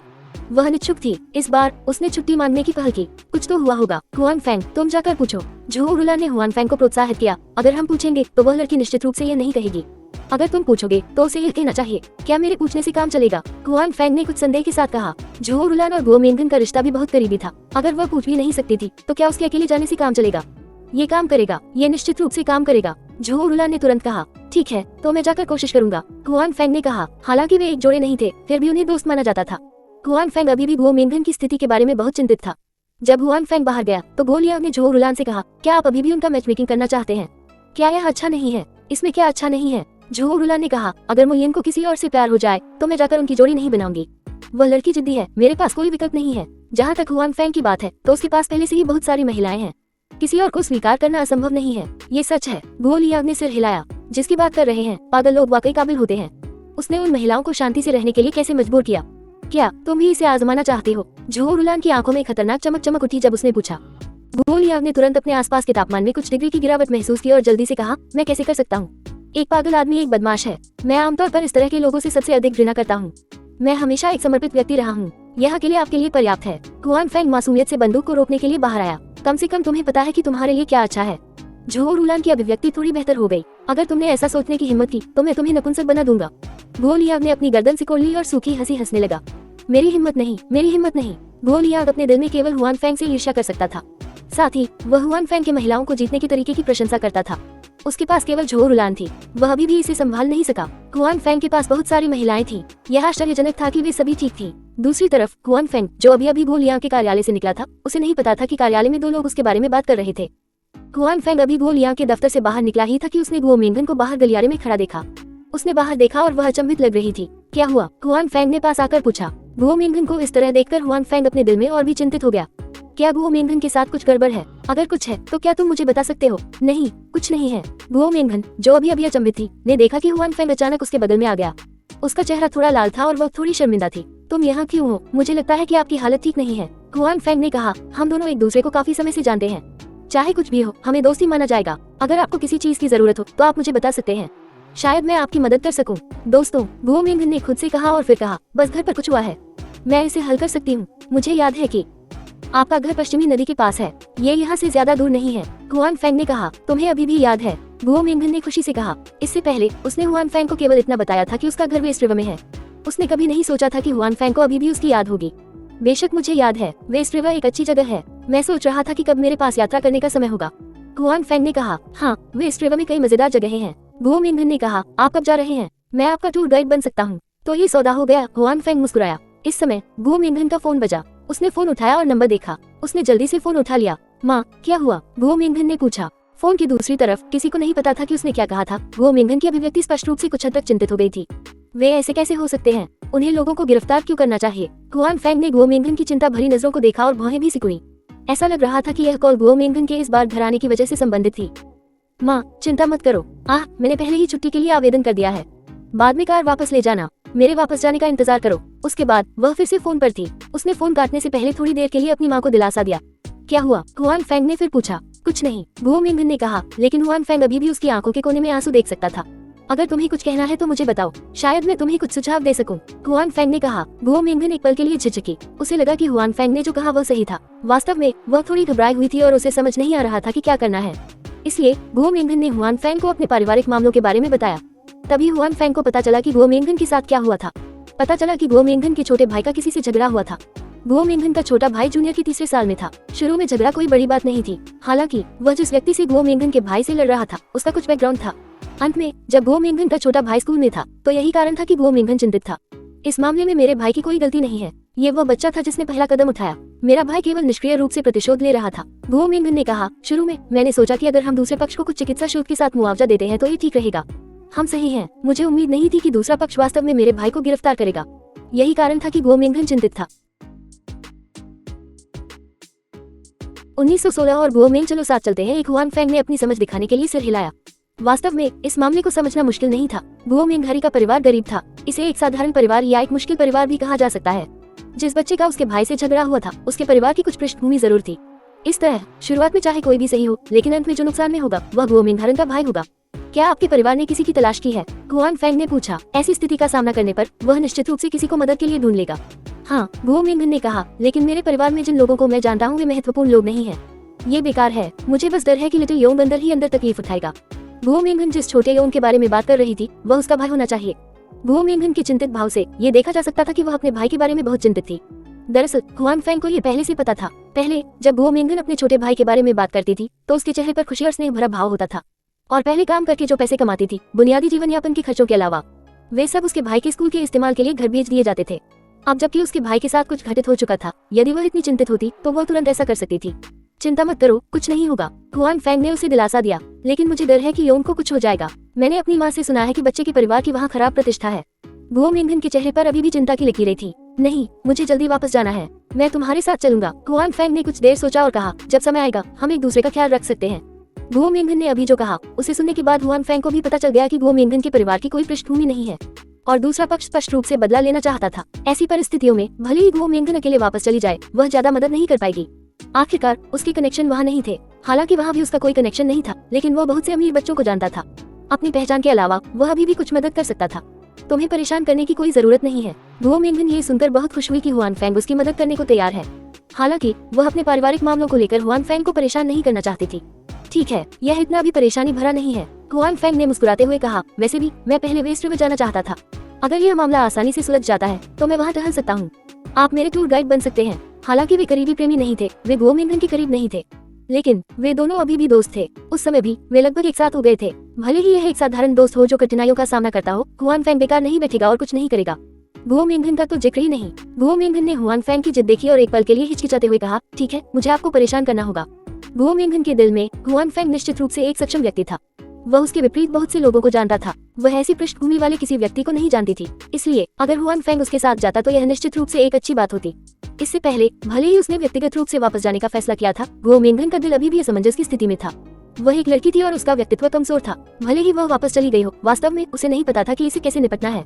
अधिक से अधिक वह पैसे खो देगी। माफी मांगो, लेकिन दूसरा पक्ष स्पष्ट रूप से माफी स्वीकार नहीं करना चाहता था। इसलिए गुओ मिंगन भी कुछ हद तक नुकसान में थी। हालांकि भले ही वह अपनी बुद्धि के अंत में थी, गुओ मिंगन अभी भी पहले लौटना चाहती थी। उस समय क्या करना है, इसके लिए वो केवल तब तक इंतजार कर सकती थी।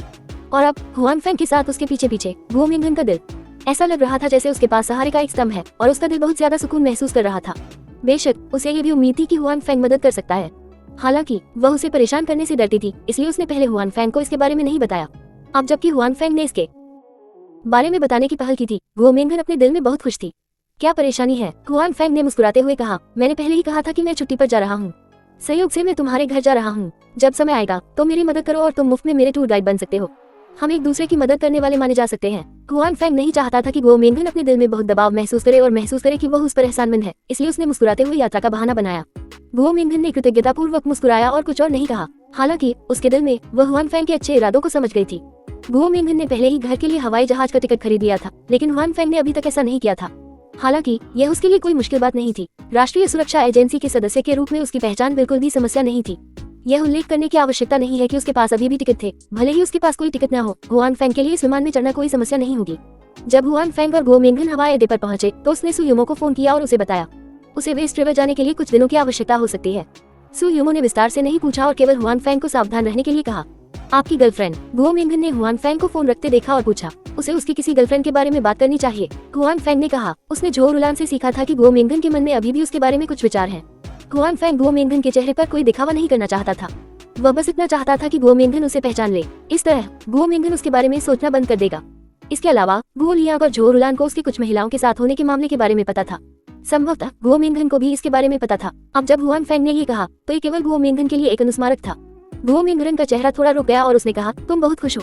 तुम्हारी प्रेमिका तुम्हारी बहुत परवाह करती है। हाँ, हुआन फेंग ने सिर हिलाया और कहा, मुझे भी लगता है कि मैंने अपने पिछले जन्म में आकाशगंगा को बचाया होगा, अन्यथा इस जीवन में इतनी सारी अच्छी लड़कियां मेरा अनुसरण नहीं करती। ऐसा इसलिए है क्योंकि आप काफी उत्कृष्ट हैं। एक उत्कृष्ट पुरुष हमेशा महिलाओं का ध्यान आकर्षित कर सकता है। गुओ मिंगन की आंखें चमक उठी और उन्होंने कहा, खांसी खांसी। हुआन फेंग ने गुओ मिंगन की निगाहें महसूस की और कुछ बार खांसा। उसने कहा, मुझे उत्कृष्ट नहीं माना जाता, मैं बस एक विकृत व्यक्ति हूँ। आप उत्कृष्ट है या नहीं, ये तय करना आपके हाथ में नहीं है। गुओ मिंगन ने कहा, महिलाएं मूर्ख नहीं है। गुओ मिंगन के दिल में उसे वास्तव में हुआन फेंग के बारे में अच्छी धारणा थी। हालांकि वह ये जानकर लंबे समय तक दुखी रही कि हुआन फेंग के पास दूसरी महिलाएं हैं। झो रुलान उसने कई साझेदारों को भी उससे मिलवाया था। कारखाने में भी कई लोग थे जो उसका पीछा करते थे। हालांकि उसके दिमाग में हुआन फेंग का फिगर हमेशा दिखाई देता था। जैसा कि गुओ मिंगन ने कहा था, एक बेहतरीन आदमी। वह हमेशा महिलाओं का ध्यान आसानी से आकर्षित करने में सक्षम था। वह हुआन फेंग के साथ अपने संबंधों को जोड़ रहा था। गुओ मिंगन स्वाभाविक रूप से हुआन फेंग की ओर आकर्षित था। किसी को ये जानना चाहिए कि उस समय हुआन फेंग ने अभी तक अपना सिर नहीं दिखाया था। सीवेज ट्रीटमेंट प्लांट यह अभी खुला था और अन्य उद्योगों का कोई संकेत नहीं था। और वास्तविकता ने साबित कर दिया कि गुओ मिंगन की नजरें गलत नहीं थी। हुआन फेंग वास्तव में एक उत्कृष्ट व्यक्ति थे। हालांकि एक आदमी जितना अधिक उत्कृष्ट होगा, वह महिलाओं के लिए उतना ही आकर्षक होगा। इससे हुआन फेंग के आसपास महिलाओं की संख्या भी बढ़ गई। गुओ मिंगन को बिल्कुल भी आश्चर्य नहीं हुआ। इसके बजाय उसे लगा कि यह बहुत सामान्य है। महिलाएं अंधी नहीं थी, वह स्वाभाविक रूप से बता सकती थी कि कौन उत्कृष्ट है। हालांकि उसके बाद हुआन फेंग शायद ही कभी सीवेज ट्रीटमेंट प्लांट में आया हो। गुओ मिंगन ने भी महिलाओं के आरक्षित स्वभाव के कारण हुआन फेंग से संपर्क नहीं किया। इसका मतलब यह नहीं था कि वह पहले से ही हुआन फेंग के बारे में भूल गई थी। ये सिर्फ इतना था कि उसने उसे अपने दिल में छिपा लिया था। आज उसने गुओ लियांग के कार्यालय में हुआन फेंग को फिर से देखा। भले ही वह अभी भी अपने दिल में पारिवारिक मामलों के बारे में सोच रही थी, गुओ मिंगन का मूड तुरंत बेहतर हो गया। हुआन फेंग द्वारा मदद मांगने की पहल करने के बाद इसने गुओ मिंगन को और भी उत्साहित कर दिया। इस तरह न केवल यह उसका अपना मामला होगा, बल्कि उसे इसे हल करने का आत्मविश्वास भी होगा। साथ ही वह कुछ समय के लिए हुआन फेंग के साथ मिलजुल कर रह पाएगी। यही कारण था कि वह खुश थी। खैर, विमान उड़ान भरने वाला है, मैं पहले थोड़ी देर सो जाऊंगा। हुआन फेंग ने तुरंत विषय बदल दिया। हुआन फेंग इस बार गुओ मिंगन की समस्या को सुलझाने में मदद करने के लिए गुओ मिंगन के साथ आया था। वह यहाँ लड़कियों को उठाने के लिए नहीं आया था। जब उसके पास कोई महिला नहीं थी तो शायद वह किसी सुंदरी का पीछा करना चाहता था, लेकिन अब उसके पास काफी महिलाएं थी और इस क्षेत्र में उसके विचार बहुत कमजोर हो गए थे। हम पहले तुम्हें आराम करना चाहिए। जब हम पहुंचने वाले होंगे तो मैं तुम्हें फोन करूंगी। गुओ मिंगन ने बात जारी नहीं रखी। उसने देखा कि हुआन फैंग आराम करना चाहता था, इसलिए उसे कोई आपत्ति नहीं थी। हुआन फैंग ने अपनी आंखें बंद कर ली और गुओ मिंगन की खुशबू सूंघने लगा। हुआन फैंग, जो बहुत थका हुआ नहीं था, ने वास्तव में इस खुशबू को सूंघा और धीरे धीरे सो गया।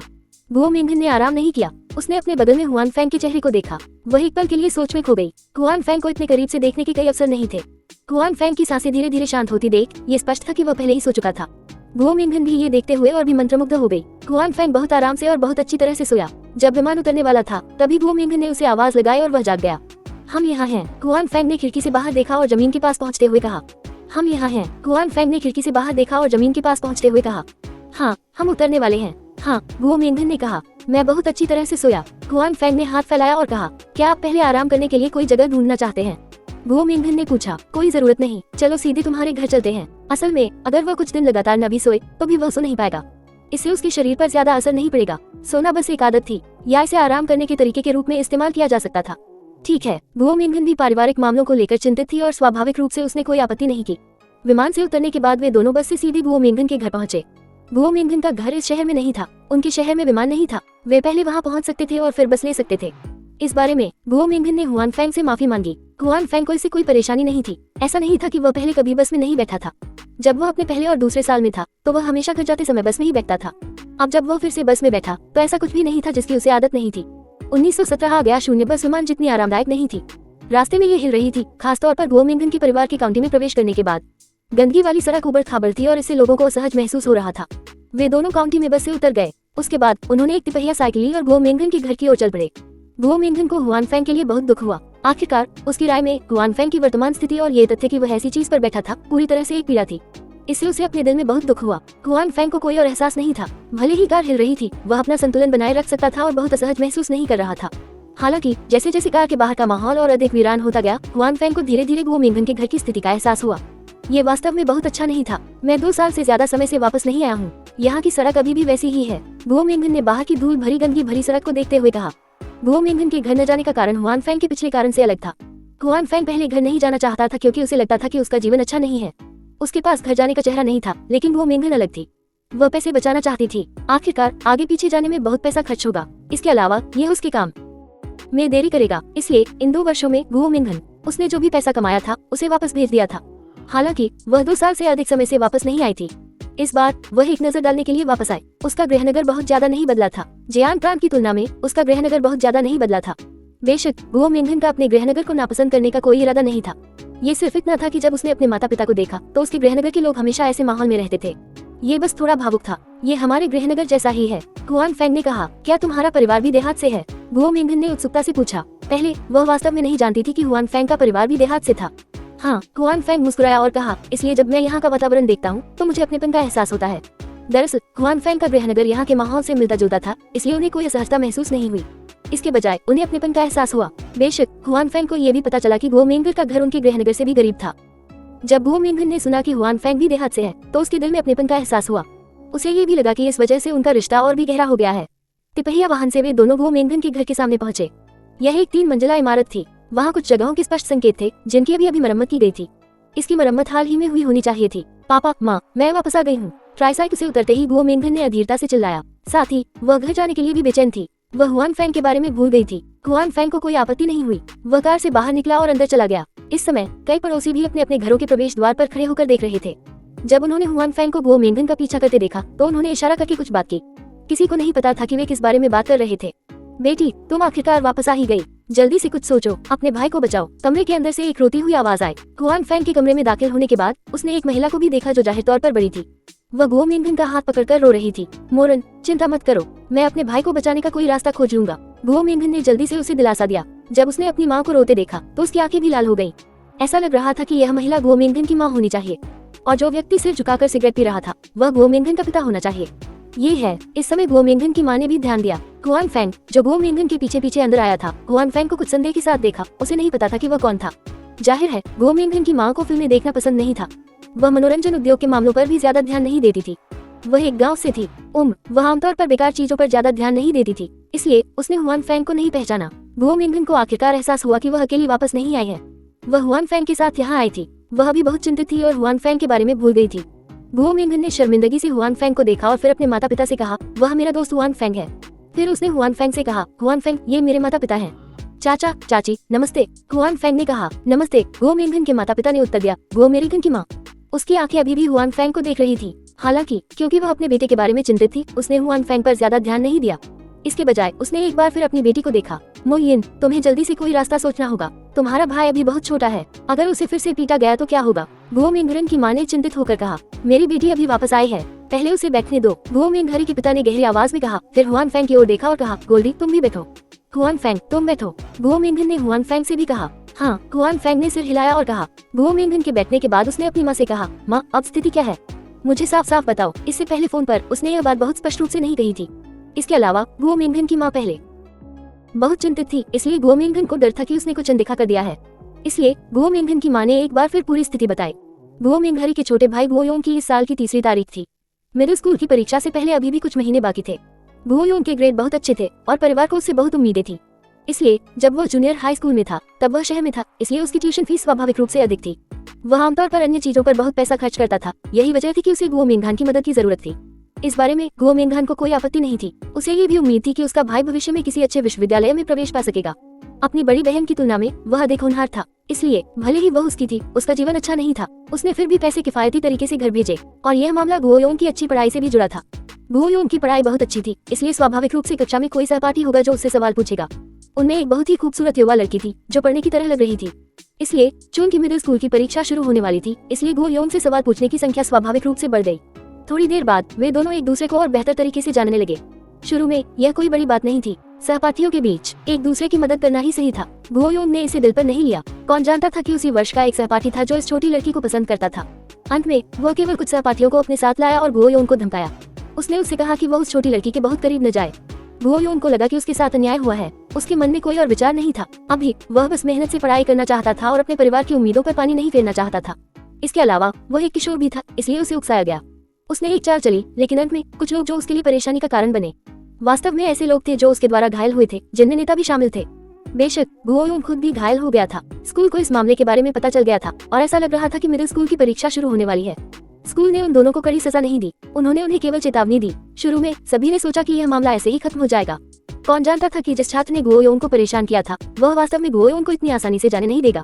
उसे लगा कि गुओ योंग ने उसकी महिला को छीन लिया है और उसे घायल भी कर दिया है। इसने उसकी बहुत बदनामी की है, इसलिए उसने अपने परिवार को इस मामले के बारे में बताया। साथ ही उसने परिवार से गुओ योंग से निपटने के लिए कहा। जब लड़के के परिवार को पता चला कि उसका बेटा घायल हो गया है तो उन्होंने उसे जाने नहीं दिया। सबसे पहले वे हंगामा करने के लिए स्कूल गए। गुओ योंग का परिवार इस बारे में कुछ नहीं कर सका। वे केवल माफी मांग सकते थे और उसे मुआवजा दे सकते थे। आखिरकार उनके परिवार का इससे कोई लेना देना नहीं था। जहाँ तक लड़के के परिवार का सवाल है, इसका पैसे से कोई लेना देना नहीं था। लेकिन फिर भी लड़के के परिवार ने हार नहीं मानी। वे वास्तव में गुओ योंग को ले गए। जाहिर है वे गुओ योंग को सबक सिखाना चाहते थे। साथ ही वे ये भी नहीं चाहते थे कि गुओ योंग ठीक से रिवीजन करे। ये जानना जरूरी था कि मिडिल स्कूल की परीक्षा जल्द ही होने वाली थी।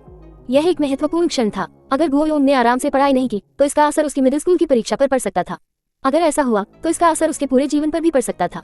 इसलिए यह कोई आश्चर्य की बात नहीं थी कि गुओ मिंगन के माता पिता चिंतित थे। साथ ही उन्हें चिंता थी कि उनके बेटे को नुकसान होगा, जिससे वे और भी अधिक चिंतित हो गए। मैं कल तुम्हारे पिता के साथ सोने गई थी। अंत में उन्होंने हमें लिटिल योंग से मिलने नहीं दिया। जियो हान, तुम्हें क्या लगता है कि हमें क्या करना चाहिए? गुओ मिंगन की माँ फिर से रो पड़ी। माँ चिंता मत करो, मेरे भाई को बताओ कि वह कहाँ है, मैं जाकर देखूंगा। चिंता मत करो, उसे कुछ नहीं होगा। गुओ मिंगन ने उसे दिलासा दिया। मैंने सुना है कि लड़के का परिवार व्यापार करता है, वह बहुत कुछ करता है और शिक्षा विभाग में लोग हैं। उसने ये भी कहा कि वह स्कूल नहीं जा सकता और वह मिडिल स्कूल की परीक्षा नहीं दे सकता। गुओ मिंगन की माँ ने कहा।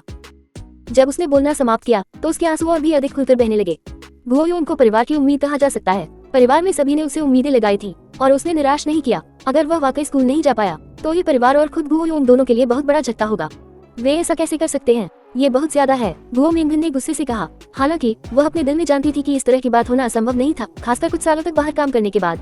उसने कई लोगों और चीजों को देखा था, इसलिए वह स्वाभाविक रूप से इस तर्क को समझती थी।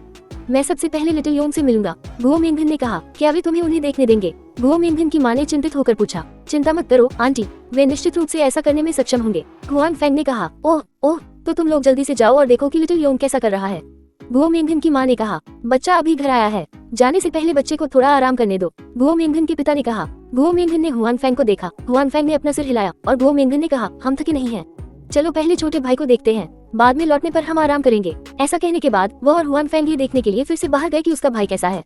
1918 पहचान फर्जी है, एक सावधान रहो। गुओ मिंगन की मां ने अपनी बेटी और हुआन फैंग को तिपहिया वाहन पर बैठे देखा जो अभी तक नहीं निकला था और पीछे से चिल्लाए, बूढ़े आदमी, क्या आपको लगता है कि वे लिटिल योंग को बचा सकते हैं? गुओ मिंगन और हुआन फैंग के जाने के बाद गुओ मिंगन की मां ने अपने पति से पूछा, मुझे कैसे पता? गुओ मिंगन के पिता ने कहा, ये सब तुम्हारा दोष है बूढ़े आदमी, दुनिया हमें परेशान कर रही है, हम इसके बारे में कुछ नहीं कर सकते। गुओ मिंगन की मां ने अपने पति को डांटा। गुओ मिंगन के माता पिता ने कुछ नहीं कहा। इतने सालों के बाद उसे अपनी पत्नी की शिकायतों की आदत हो गई थी। मुझे उम्मीद है कि मेरा बेचारा बेटा ठीक हो जाएगा। गुओ मिंगन की मां ने देखा कि उसके पति ने कुछ नहीं कहा और उसे भी ऊब महसूस हुई। वैसे आपको क्या लगता है कि हुआन फैंग और हमारी बेटी के बीच क्या रिश्ता है? क्या यह उसका प्रेमी हो सकता है? गुओ मिंगन की मां ने अचानक हुआन फैंग के बारे में सोचा और कहा, हो सकता है। गुओ मिंगन के पिता ने कहा, मेरी बेटी उसे इस समय वापस ला सकती है, चाहे मैं इसे किसी भी तरह से देखूं, वह एक साधारण दोस्त नहीं हो सकता। ऐसा नहीं चलेगा। गुओ मिंगन की मां ने कहा, वह हुआन फैंग कोई अमीर व्यक्ति नहीं दिखता, उसके पास कार भी नहीं है। गांव में दूसरा कुतिया का बेटा मेरी बेटी से कहीं ज्यादा बुरा है। अगर वह किसी से शादी करती है तो उसके पास घर और कार दोनों होंगे। मैं नहीं चाहती कि जियाओ हान को और भी मुश्किल जिंदगी जीनी पड़े। हुआन फैंग और गुओ मिंगन साथ आए, लेकिन उनमें से कोई भी गाड़ी नहीं चला रहा था। इसके अलावा हुआन फैंग ने कभी अपने कपड़ों पर ज्यादा ध्यान नहीं दिया था, इसलिए गुओ मिंगहरी की मां को गलतफहमी हो गई और उसने सोचा कि हुआन फैंग के पास पैसे नहीं है। यह आश्चर्य की बात नहीं थी। अपनी बेटी के मामले की चिंता मत करो, आपकी बेटी पहले से ही इतनी बड़ी हो गई है, वह जानती है कि क्या करना है। गुओ मिंगन के पिता, जिन्होंने शायद ही कभी अपनी सास का विरोध किया हो, ने कहा, मैं नहीं चाहती कि जियोहान बहुत मासूम हो और आसानी से धोखा खा जाए। हम उसकी देखभाल करने में उसकी मदद कैसे नहीं कर सकते? गुओ मिंगन की मां ने कहा, मुझे लगता है कि तुम सिर्फ और उपहार चाहते हो। गुओ मिंगन के पिता ने कहा, वह अपनी पत्नी को अच्छी तरह से जानता था और जानता था कि वह क्या सोच रही है। क्या मेरे लिए ज्यादा पैसे चाहना गलत है? गुओ मिंगन की मां ने अपने पति को घूरते हुए कहा, हमारे लिए जियाओ हान को बड़ा करना आसान नहीं है। इसके अलावा हमारे परिवार की स्थिति अच्छी नहीं है। जियाओ योंग स्कूल गया था, हमें अभी भी भविष्य में शादी करनी है, हमें बहुत सारा पैसा चाहिए। बड़ी बहन होने के नाते जियाओ हान को बहुत सारा पैसा चाहिए। छोटे भाई की मदद करने में क्या बुराई है? जियो हान ने इन कुछ सालों में ज्यादा मदद नहीं की है, वह हर महीने पैसे भेजती है। गुओ मिंगन के पिता ने कहा, जियो हान ने इस परिवार के लिए काफी कुछ किया है, यह उसकी अपनी खुशी से जुड़ा है, उसे ही फैसला लेने दो, उसे यही करना चाहिए। गुओ मिंगन की मां ने जवाब दिया, हमने उसे पालने में बहुत पैसा खर्च किया था, अब जब वह काम कर रही है तो उसे स्वाभाविक रूप से परिवार को पैसे चुकाने होंगे। तुम पुरुषों और महिलाओं के बारे में बहुत ज्यादा सोच रहे हो। गुओ मिंगन के पिता ने गुस्से में कहा, जियाओ हान पहले से ही बहुत समझदार है, हम हमेशा उससे इस परिवार के लिए पैसे वसूलने के बारे में नहीं सोच सकते, हमें उसके बारे में भी सोचना होगा। मैं उसके बारे में क्यों नहीं सोचती? अगर हम उसे पैसे देते हैं तो क्या हम उसके बारे में नहीं सोचेंगे? आप चाहते हैं कि वह भविष्य में भी हमारी तरह ही गरीब जीवन जिए? गुओ मिंगन की मां ने पीछे रहने से इनकार कर दिया और कहा, मैं तुम्हें अब और नहीं बताऊंगा। गुओ मिंगन के पिता ने पाया कि वह अपनी पत्नी के खिलाफ नहीं जीत सकते, इसलिए वह नए साल की पूर्व संध्या पर फिर से तंबाकू पीने के लिए एक तरफ छिप गए। गुओ मिंगन की मां जीतने के बारे में खुद से बहस नहीं करती थी। इतने सालों में जब भी वह अपने पति से झगड़ती थी, वह कभी नहीं हारी थी। वर्तमान में वह स्वाभाविक रूप से खुद पर गर्व करने के मूड में नहीं थी, इसके बजाय वह अपने बच्चों के बारे में चिंतित थी। वह अपने बेटे के बारे में चिंतित थी क्योंकि गुओ योंग अभी भी बंद था। गुओ मिंगन के बारे में उसकी चिंता के लिए उसे डर था कि वह आवेगी हो जाएगी और बहुत सारी शर्तों के साथ एक साथी ढूंढ लेगी। कोई भी वास्तव में मुझे चिंतित नहीं करता है, गुओ मिंगन की मां ने आंख भरते हुए कहा। दूसरी तरफ हुआन फैंग और गुओ मिंगन तिपहिया वाहन पर बैठे थे। वे कोर्ट टाउन की ओर जाते समय उबड़ खाबड़ थे। उन दोनों ने सिटी सेंटर के लिए टैक्सी ली। वे गुओ मिंगन के घर से सिटी सेंटर तक गए। ये वाकई आसान नहीं था। हुआन फैंग, मुझे माफ कर दो, मैंने तुम्हें आराम नहीं करने दिया, मैं अपने रास्ते पर था। रास्ते में गुओ मिंगन ने हुआन फैंग से माफी मांगते हुए कहा, कोई बात नहीं, मैंने विमान में काफी आराम कर लिया है। हुआन फैंग ने मुस्कुराते हुए कहा, यह आपके भाई का मामला है, इसे जल्दी से सुलझा लेना बेहतर है। हाँ, गुओ मिंगन ने कृतज्ञता पूर्वक सिर हिलाया। वे दोनों उस जगह तक गए जहाँ गुओ मिंगन की मां ने गुओ योंग को रखा था। जब उन्होंने गुओ योंग से मिलने के लिए कहा तो उन्हें रोक दिया गया। तुम हमें मेरे भाई से क्यों नहीं मिलने देते? उसने कौन सा कानून तोड़ा है? उसे गिरफ्तार करने का तुम्हें क्या अधिकार है? यह मामला उसके भाई से जुड़ा था। गुओ मिंगन की भावनाएं अनिवार्य रूप से नियंत्रण से बाहर हो गयी। तुम गुओ योंग की बड़ी बहन हो, तुम्हारे भाई ने किसी को मारा है, उसे पकड़ने में हमें क्या दिक्कत है? दूसरे पक्ष ने ईमानदारी से कहा, क्या तुमने जांच नहीं की? वे ही लोग थे जिन्होंने मेरे भाई को सबसे पहले मारा था, लेकिन मेरे भाई ने उसे केवल कुछ ही बार मारा था। गुओ मिंगन ने गुस्से से कहा, आपको किसने बताया कि मैंने जांच नहीं की? हमारी जांच का नतीजा ये हुआ कि आपके भाई ने उसे पीटा और अस्पताल में भर्ती करा दिया। आदमी ने कहा। गुओ मिंगन अभी भी कुछ कहना चाहती थी, लेकिन हुआन फैंग ने उसे रोक दिया। फिर उसने अपना राष्ट्रीय सुरक्षा एजेंसी सदस्य पहचान पत्र उस आदमी को सौंप दिया। तुम्हारा क्या मतलब है? उस व्यक्ति ने हुआन फैंग को एक पहचान पत्र देते हुए देखा और उसे नहीं पता था कि इसका क्या मतलब है। जैसे ही उसने इसे लिया, उसने संदेह से पूछा, अगर आप उसे नहीं जानते हैं तो आप अपने बॉस को फोन कर सकते हैं। हुआन फैंग ने हल्के से कहा, अब मैं गुओ योंग से मिलना चाहता हूँ, अगर आप सहमत नहीं हैं तो मुझे असभ्य होने का दोष न दें। तुम बहुत घमंडी हो, क्या तुम्हें पता है कि यह जगह कहाँ है? उसके बगल में खड़े लोग हुआन फैंग के रवैये को बर्दाश्त नहीं कर सके और उसे डांटने लगे। जिस व्यक्ति ने हुआन फैंग की आईडी ली थी, वह लंबे समय तक हुआन फैंग की आईडी को देखता रहा और फिर झिझक के साथ हुआन फैंग को देखने लगा। हुआन फैंग ने बोलने वाले व्यक्ति की बात अनसुनी कर दी और अभी बोलने वाले व्यक्ति से पहचान पत्र वापस ले लिया। उसने कहा, क्या तुमने इसे स्पष्ट रूप से देखा? मैं अभी किसी से मिलना चाहता हूँ। वह व्यक्ति एक क्षण के लिए झिझका और बोला, ठीक है, मेरे पीछे आओ। भाई वांग आप। उसके बगल में बैठे व्यक्ति ने देखा कि उसका सहकर्मी वास्तव में सहमत है और कुछ संदेह के साथ चिल्लाया। उस व्यक्ति ने सिर्फ हाथ हिलाया और हुआन फैंग और गुओ मिंगन को एक कमरे में ले गया। उसने किसी से गुओ योंग को बाहर लाने के लिए भी कहा। भाई वांग, आपने उसे किसी से मिलने क्यों दिया? उच्च अधिकारियों ने पहले ही निर्देश दे दिया है। जब वह व्यक्ति बाहर आया तो उसका सहयोगी पूछे बिना नहीं रह सका। क्या तुम्हें पता है कि उसने अभी अभी कौन सा प्रमाण पत्र निकाला है? भाई वांग नामक उस व्यक्ति ने चेहरे पर आश्चर्य और संदेह के भाव के साथ कहा। कैसा प्रमाण पत्र? राष्ट्रीय सुरक्षा एजेंसी का प्रमाण पत्र। भाई वांग ने आश्चर्य से कहा, राष्ट्रीय सुरक्षा एजेंसी? मैंने इसके बारे में कभी नहीं सुना। कुछ देर सोचने के बाद बगल में बैठे व्यक्ति ने संदेह में अपना सिर हिलाया। जाहिर है उसने इस विभाग के बारे में कभी नहीं सुना था। मैंने इस विभाग के बारे में संयोग से ही सुना है। भाई वांग ने कहा, यह एक विशेष विभाग है और अपेक्षाकृत गुप्त विभाग भी है। ये सामान्य बात है कि आपने इसके बारे में कभी नहीं सुना होगा। बहुत से लोग ऐसे विभाग के अस्तित्व के बारे में नहीं जानते हैं। हालांकि वास्तव में यह विभाग वास्तव में मौजूद है। इसके अलावा इसके पास बहुत अधिक अधिकार हैं। अगर वह व्यक्ति वास्तव में राष्ट्रीय सुरक्षा एजेंसी का कोई व्यक्ति है, भले ही वह अभी हमें मार डाले, ये बहुत संभव है। इसके बाद हमें बस थोड़ा सा स्पष्टीकरण देना है। क्या तुम इस तरह लोगों को मार सकते हो? उनके आसपास के लोगों ने आश्चर्य से कहा, भले ही वे विशेषाधिकार वाले लोग हों, आमतौर पर वे लोगों को गोली मारने की हिम्मत नहीं करते। ये बहुत ही परेशानी वाली बात थी। उसे उम्मीद नहीं थी कि विशेष विभाग, राष्ट्रीय सुरक्षा एजेंसी के लोग। मुझे विश्वास नहीं होता कि तुमने इतनी आसानी से हत्या कर दी। बेशक, भाई वांग ने कहा, वे जो करते हैं वो लोगों को मारना है, लेकिन वे सभी गंभीर घरेलू और अंतर्राष्ट्रीय अपराधों के खिलाफ हैं। उनके पास लोगों को मारने का लाइसेंस है। हे भगवान, जाहिर है ये पहली बार था कि उनके बगल में बैठे व्यक्ति ने ऐसे विभाग के बारे में सुना था। उसका चेहरा आश्चर्य से भरा हुआ था। क्या वह व्यक्ति वास्तव में उस विशेष विभाग से है? मुझे भी इस बात पर पूरा यकीन नहीं है। मैंने इस विभाग के अस्तित्व के बारे में सिर्फ सुना है। जहाँ तक इस विभाग के लोगों की बात है तो मैंने उन्हें पहले कभी नहीं देखा। तो ये भी हो सकता है कि वह नकली हो। उसके बगल में बैठे व्यक्ति ने कहा, उस व्यक्ति का नाम गुओ योंग है। हमने पहले भी घर पर स्थिति की जांच की है। वह ग्रामीण इलाकों में एक साधारण परिवार का व्यक्ति है। वे विशेष विभाग के किसी व्यक्ति को कैसे जान सकते हैं? मुझे लगता है कि वह व्यक्ति सबसे अधिक नकली है। ये कहना मुश्किल है। भाई वांग ने भौहें सिकुड़ते हुए कहा, अगर वह वाकई विशेष विभाग से है, अगर हम उनके आदेशों की अवहेलना करते हैं, भले ही वह हमें गोली मारकर मार डाले, हमारे पास उसे तर्क करने का कोई स्थान नहीं है। उसे बस हम पर कानून में बाधा डालने का आरोप लगाना है। इसलिए मैं उसे पहले गुओ योंग से मिलने दूंगा। वैसे भी यह कोई बड़ी बात नहीं है। ये सच है, सावधान रहना हमेशा सही होता है। उसके बगल में बैठे व्यक्ति ने कहा, हालांकि हमें अपने नेता को इस बारे में जल्द से जल्द बताना होगा। आखिरकार उन्होंने ही गुओ योंग को इस मामले के बारे में बताया था।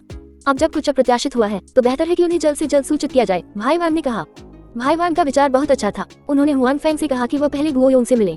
जब तक हुआन फैंग गुओ योंग को नहीं ले जाता तब तक सब ठीक रहेगा। वह हुआन फैंग के मामले की रिपोर्ट उच्च अधिकारियों को देगा और उन्हें मामले को संभालने देगा। वह एक साधारण कर्मचारी था, उसे इसमें दिखावा करने की कोई जरूरत नहीं थी। इसके अलावा यह मामला मूल रूप से उसके मुखिया की जिम्मेदारी थी। उसके लिए इस मामले के बारे में बताना बहुत सामान्य बात थी। कोई भी यह नहीं कह सकता था कि वह ऐसा नहीं कर रहा था। ठीक है, चलो इसे ऐसे ही करते हैं। उसके बगल में खड़े लोग भी सहमत हुए। उनमें से कोई भी हुआन फैंग की पहचान निर्धारित नहीं कर सका, लेकिन अगर यह सच था तो यह ऐसा कुछ नहीं था जिसे वे अपमानित कर सके। इसलिए सबसे सही बात यह थी कि इस मामले को उन्हें सौंप दिया जाए। और जिस व्यक्ति ने उन्हें इस मामले को संभालने का निर्देश दिया था वह स्पष्ट रूप से एक उपयुक्त उम्मीदवार था। इस प्रकार निर्णय लेने वाले दो लोगों ने जल्दी से अपने नेता को फोन किया। इस मामले की रिपोर्ट करने के बाद उन्होंने हुआन फैंग की पहचान भी बताई। हुआन फैंग की पहचान असली थी या नकली, ये तय करना उनके ऊपर था। वह खुद ही फैसला करेगा। वैसे भी इस कॉल के बाद इस मामले का उनसे कोई लेना देना नहीं था। 1919 शैतान की बात 2 उसी समय उनके प्रमुख बाहर काम कर रहे थे और जब उन्हें फोन आया तो उन्हें बहुत बुरा लगा और उन्होंने कभी नहीं सोचा होगा कि एक बहुत ही असामान्य मामला ऐसे व्यक्ति को शामिल करेगा। भाई वांग ने पहले भी राष्ट्रीय सुरक्षा एजेंसी के बारे में सुना था। अपने वरिष्ठ के रूप में बेशक उन्होंने भी इसके बारे में सुना था। हालांकि वह भाई वांग के समान ही थे। वे अभी भी इसके बारे में सुनने के चरण में थे और उन्होंने कभी भी राष्ट्रीय सुरक्षा एजेंसी के एक भी सदस्य को नहीं देखा था। स्वाभाविक रूप से उन्होंने पहले कभी प्रमाण पत्र नहीं देखा था। ये सिर्फ एक छोटा शहर था, आमतौर पर कोई बड़ा मामला नहीं होता था, इसलिए स्वाभाविक रूप से वे राष्ट्रीय सुरक्षा एजेंसी के संपर्क में नहीं आ पाएंगे। इसलिए उसे कोई अंदाजा नहीं था कि हुआन फैंग की पहचान असली थी या नकली। हालांकि उन्हें तुरंत याद आया कि प्रशिक्षण के दौरान उनकी मुलाकात अपने एक सहकर्मी से हुई थी। हालांकि वह व्यक्ति राष्ट्रीय सुरक्षा एजेंसी का सदस्य नहीं था, लेकिन वह एक मामले के सिलसिले में राष्ट्रीय सुरक्षा एजेंसी के सदस्यों के संपर्क में आया था। स्वाभाविक रूप से उसने उनसे बातचीत की थी, भले ही वह हुआन फैंग खुद न हो। उस स्थिति में दूसरे पक्ष ने राष्ट्रीय सुरक्षा एजेंसी के सदस्य की पहचान देखी होगी। अगर ऐसा होता तो चीजें बहुत आसान होती। इसलिए भाई वांग के वरिष्ठ अधिकारी ने अपने सहयोगी को फोन करके राष्ट्रीय सुरक्षा एजेंसी के सदस्य की पहचान की पुष्टि की। दूसरी तरफ हुआन फैंग और गुओ मिंघन ने अंततः गुओ मिंघारी के छोटे भाई जियो योंग को देखा। जब गुओ मिंघन ने अपने भाई को देखा तो वह उस पर झपट पड़ी और उसे कसकर गले लगा लिया। उसने उत्सुकता से पूछा, भाई तुम कैसे हो? क्या तुम ठीक हो? क्या उन्होंने तुम्हारे लिए चीजें मुश्किल बना दी हैं? गुओ योंग को जब यहाँ लाया गया था तो वह बहुत डरा हुआ था, खासकर तब जब उसने अपने माता पिता को लगभग एक दिन से नहीं देखा था और वह केवल एक जूनियर हाई स्कूल का छात्र था। स्वाभाविक रूप से वह बहुत डरा हुआ था। इसलिए जब उसने अचानक अपनी बहन को देखा तो वह तुरंत रो पड़ा। उसने गुओ मिंघन की कमर को कसकर पकड़ लिया और जोर से रोया। ये देखा जा सकता है कि दोनों भाई बहनों के बीच संबंध वास्तव में बहुत अच्छे थे। अपने भाई को रोता देख गुओ मिंघन और भी चिंतित हो गई और उसने कुछ और बार पूछा, गुओ योंग शायद पहले बहुत डरा हुआ था। अपनी बहन की बाहों में कुछ देर रोने के बाद उसके दिल का दबाव लगभग कम हो गया और वह धीरे धीरे शांत हो गया। बहन, मैं ठीक हूँ। उन्होंने मुझे नहीं मारा, उन्होंने मुझे बस वापस जाने नहीं दिया। गुओ योंग ने अपनी बहन से कहा। यह अच्छा है, यह अच्छा है। गुओ मिंगन को राहत महसूस हुई जब उसने सुना कि उसके भाई ने क्या कहा। बहन, क्या मैं अब वापस जा सकता हूँ? मैं घर जाना चाहता हूँ, मैं वापस स्कूल जाना चाहता हूँ। गुओ योंग ने अपनी बहन से पूछा। यह गुओ मिंगन ने अवचेतन रूप से हुआन फैंग को देखा। बेशक वह अपने भाई को वापस ले जाना चाहती थी, हालांकि वह ये भी जानती थी कि अपने शब्दों के आधार पर वह निश्चित रूप से अपने भाई को दूर नहीं ला सकती थी। उसे अभी भी इस मामले में हुआन फैंग की मदद की जरूरत थी। जब उसने अपनी बहन को हुआन फैंग की ओर देखते हुए देखा तो गुओ योंग ने भी उसकी ओर देखा। इस समय उसे एहसास हुआ कि हुआन फैंग उसकी बहन के साथ आया था। इससे पहले उसने सोचा था कि हुआन फैंग भी यही का व्यक्ति है। बहन, वह कौन है? गुओ योंग ने पूछा। वह बहन का दोस्त है। इस मामले के लिए ये सब उसके लिए धन्यवाद है। गुओ मिंगन ने कहा। क्या वह बहन का बॉयफ्रेंड है? गुओ योंग ने पूछा। नहीं लिटिल योंग, बकवास मत करो। गुओ मिंगन ने लाल चेहरे के साथ जवाब दिया। छोटे योंग, है ना, मैं तुम्हारी बहन का दोस्त हूँ। हुआन फैंग मुस्कुराया और कहा, मैं तुम्हारे बारे में सब कुछ जानता हूँ। चलो अब हम तुम्हें घर ले चलेंगे। बहुत बढ़िया। गुओ योंग खुशी से मुस्कुराया। वह अब यहाँ नहीं रहना चाहता था। हुआन फैंग, क्या वे हमें लिटिल योंग को ले जाने देंगे? गुओ मिंगन ने चिंतित होकर पूछा। सब ठीक है, मैं यहाँ हूँ, हुआन फैंग ने कहा। हाँ। हुआन फैंग को ऐसा कहते देख गुओ मिंगन ने हुआन फैंग पर विश्वास करना चुना। उसके दिल में हुआन फैंग एक भरोसेमंद व्यक्ति था। इस प्रकार वे तीनों बाहर चले गए, जबकि भाई वांग और अन्य जो बाहर पहरा दे रहे थे। जब उन्होंने देखा कि हुआन फैंग और अन्य लोग चले जाना चाहते हैं तो निश्चित रूप से वे सहमत नहीं होंगे। हालांकि वे इस मामले में शामिल नहीं होना चाहते थे, लेकिन अगर वे सिर्फ हुआन फैंग को उस आदमी को ले जाते हुए देखते रहे तो क्या होगा? अगर हुआन फैंग की पहचान नकली थी फिर उन सभी को दंडित किया जाएगा। मिस्टर हुआन, आप सभी अभी नहीं जा सकते। भाई वांग ने खुद को संभाला और हुआन फैंग से कहा। अगर संभव होता तो वह निश्चित रूप से इस समय हुआन फैंग के सामने खड़ा नहीं होना चाहता। हालांकि यह उसकी जिम्मेदारी थी और उसके पास ऐसा करने के अलावा कोई विकल्प नहीं था। हुआन फैंग ने भौहें सिकुड़ते हुए कहा। क्या हुआ? समस्या क्या है? मैं जानता हूँ कि क्या हो रहा है और आप सभी जानते हैं कि अगर आप मुझे रोकते रहेंगे तो इससे आपको कोई फायदा नहीं होगा। मुझे पता है, लेकिन उच्च अधिकारियों ने हमें निर्देश दिया है कि हम उसे अपने साथ न ले जाएं। हमारे वरिष्ठ अधिकारी वापस आ रहे हैं। क्या श्री हुआन को यहाँ इंतजार करना चाहिए? भाई वांग ने पूछा। एक कप चाय लें। हुआन फैंग ने उसे घूर कर देखा। भाई वांग को तुरंत बहुत दबाव महसूस हुआ। उसके माथे पर ठंडा पसीना भी आने लगा। इस समय उसे यकीन था कि भले ही हुआन फैंग राष्ट्रीय सुरक्षा एजेंसी न हो फिर भी वह उसे हरा सकता है। वह निश्चित रूप से कोई साधारण व्यक्ति नहीं था। वह अपने वरिष्ठ की जगह पर था। यहाँ तक कि उसके वरिष्ठ को भी इतना दबाव महसूस नहीं हुआ। हुआन फैंग के लिए उसे भी ऐसा लगा कि वह गिरने वाला है। हुआन फैंग, हम थोड़ी देर और इंतजार क्यों नहीं करते? इस समय गुओ मिंगन ने अचानक कहा। वे सिर्फ काम करने वाले लोग हैं। वैसे भी उनके बॉस वापस आ रहे हैं। थोड़ी देर और इंतजार करने में कोई बुराई नहीं है। हाँ, ये सुंदरी सही कह रही है। बस थोड़ा और इंतजार करो। भाई वांग ने गुओ मिंगन को उनके लिए बोलते हुए देखा और जल्दी से कृतज्ञता से गुओ मिंगन की ओर देखा। फिर उसने अपने आसपास के लोगों से कहा, जल्दी से जाओ और उनके लिए चाय बनाओ। ठीक है, उसके बगल में बैठे लोगों ने तुरंत जवाब दिया। वे सभी जानते थे कि अगर वे अपने वरिष्ठ के लौटने के बाद गुओ योंग और अन्य लोगों को जाने देंगे तो वे निश्चित रूप से इसके लिए जिम्मेदार होंगे। इसलिए इस समय हुआन फैंग और अन्य लोगों को रोकना आवश्यक था। इसके अलावा क्योंकि वे हुआन फैंग की पहचान से डरते थे, वे हिंसा का उपयोग नहीं कर सकते थे, इसलिए वे केवल उसे मनाने की कोशिश कर सकते थे। हुआन फैंग ने गुओ मिंगन की ओर देखा और सिर हिलाया। वास्तव में वह गुओ योंग को बलपूर्वक ले जा सकता था। ये लोग उसका कुछ नहीं कर सकते थे। अगर मामला हाथ से निकल भी गया तो भी उसे कोई परेशानी नहीं होगी। लेकिन गुओ मिंगन ने जो कहा वह सही था। आखिरकार ये लोग आदेशों का पालन करते हैं। उन पर गुस्सा करना व्यर्थ था, इसलिए हुआन फैंग ने थोड़ा और इंतजार करने का फैसला किया। सरल हुआन फैंग ने आखिरकार सिर हिला दिया। भाई वांग और अन्य लोग बहुत राहत महसूस कर रहे थे। हुआन फैंग और अन्य लोगों के लिए व्यवस्था करते हुए वे अपने वरिष्ठ की जल्द से जल्द वापस आने की भी प्रार्थना कर रहे थे। सौभाग्य से उनके वरिष्ठ अधिकारी ने उनकी प्रार्थना सुन ली थी। लगभग 20 मिनट बाद वे जल्दी से वापस आ गए। वह कहाँ है? वह कहाँ है? वह कहाँ है? भाई वांग के वरिष्ठ ने वापस आते ही उत्सुकता से पूछा। नेताजी, वे बगल वाले छोटे से कमरे में हैं। वे पहले ही चले जाना चाहते थे, लेकिन मैं वहीं रुक गया।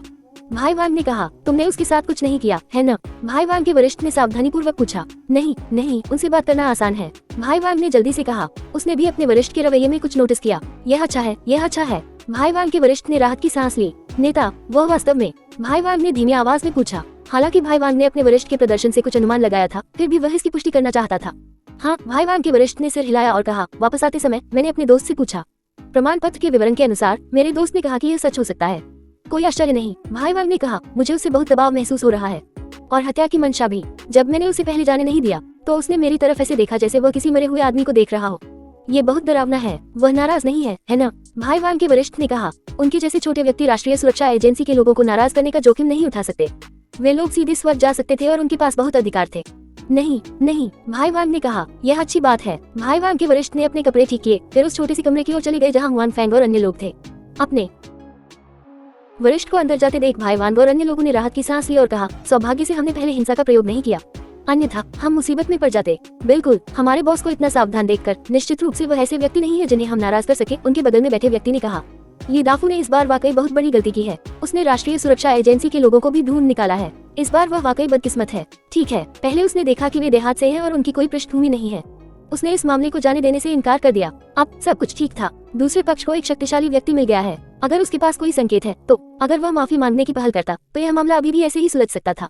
अगर वह ऐसा नहीं करता तो शायद वह अंततः दयनीय स्थिति में पहुंच गए। जैसे ही वे आपस में चर्चा कर रहे थे, अचानक कुछ लोग अंदर आए।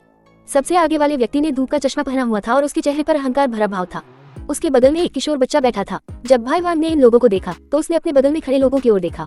वे वास्तव में काओ काओ के बारे में बात कर रहे थे। जो व्यक्ति अंदर आया वह इस घटना का दूसरा मुख्य पात्र वांग दाफू और उसका बेटा था। जहाँ तक उनके पीछे के लोगों की बात है, वे वांग दाफू के अंगरक्षक थे।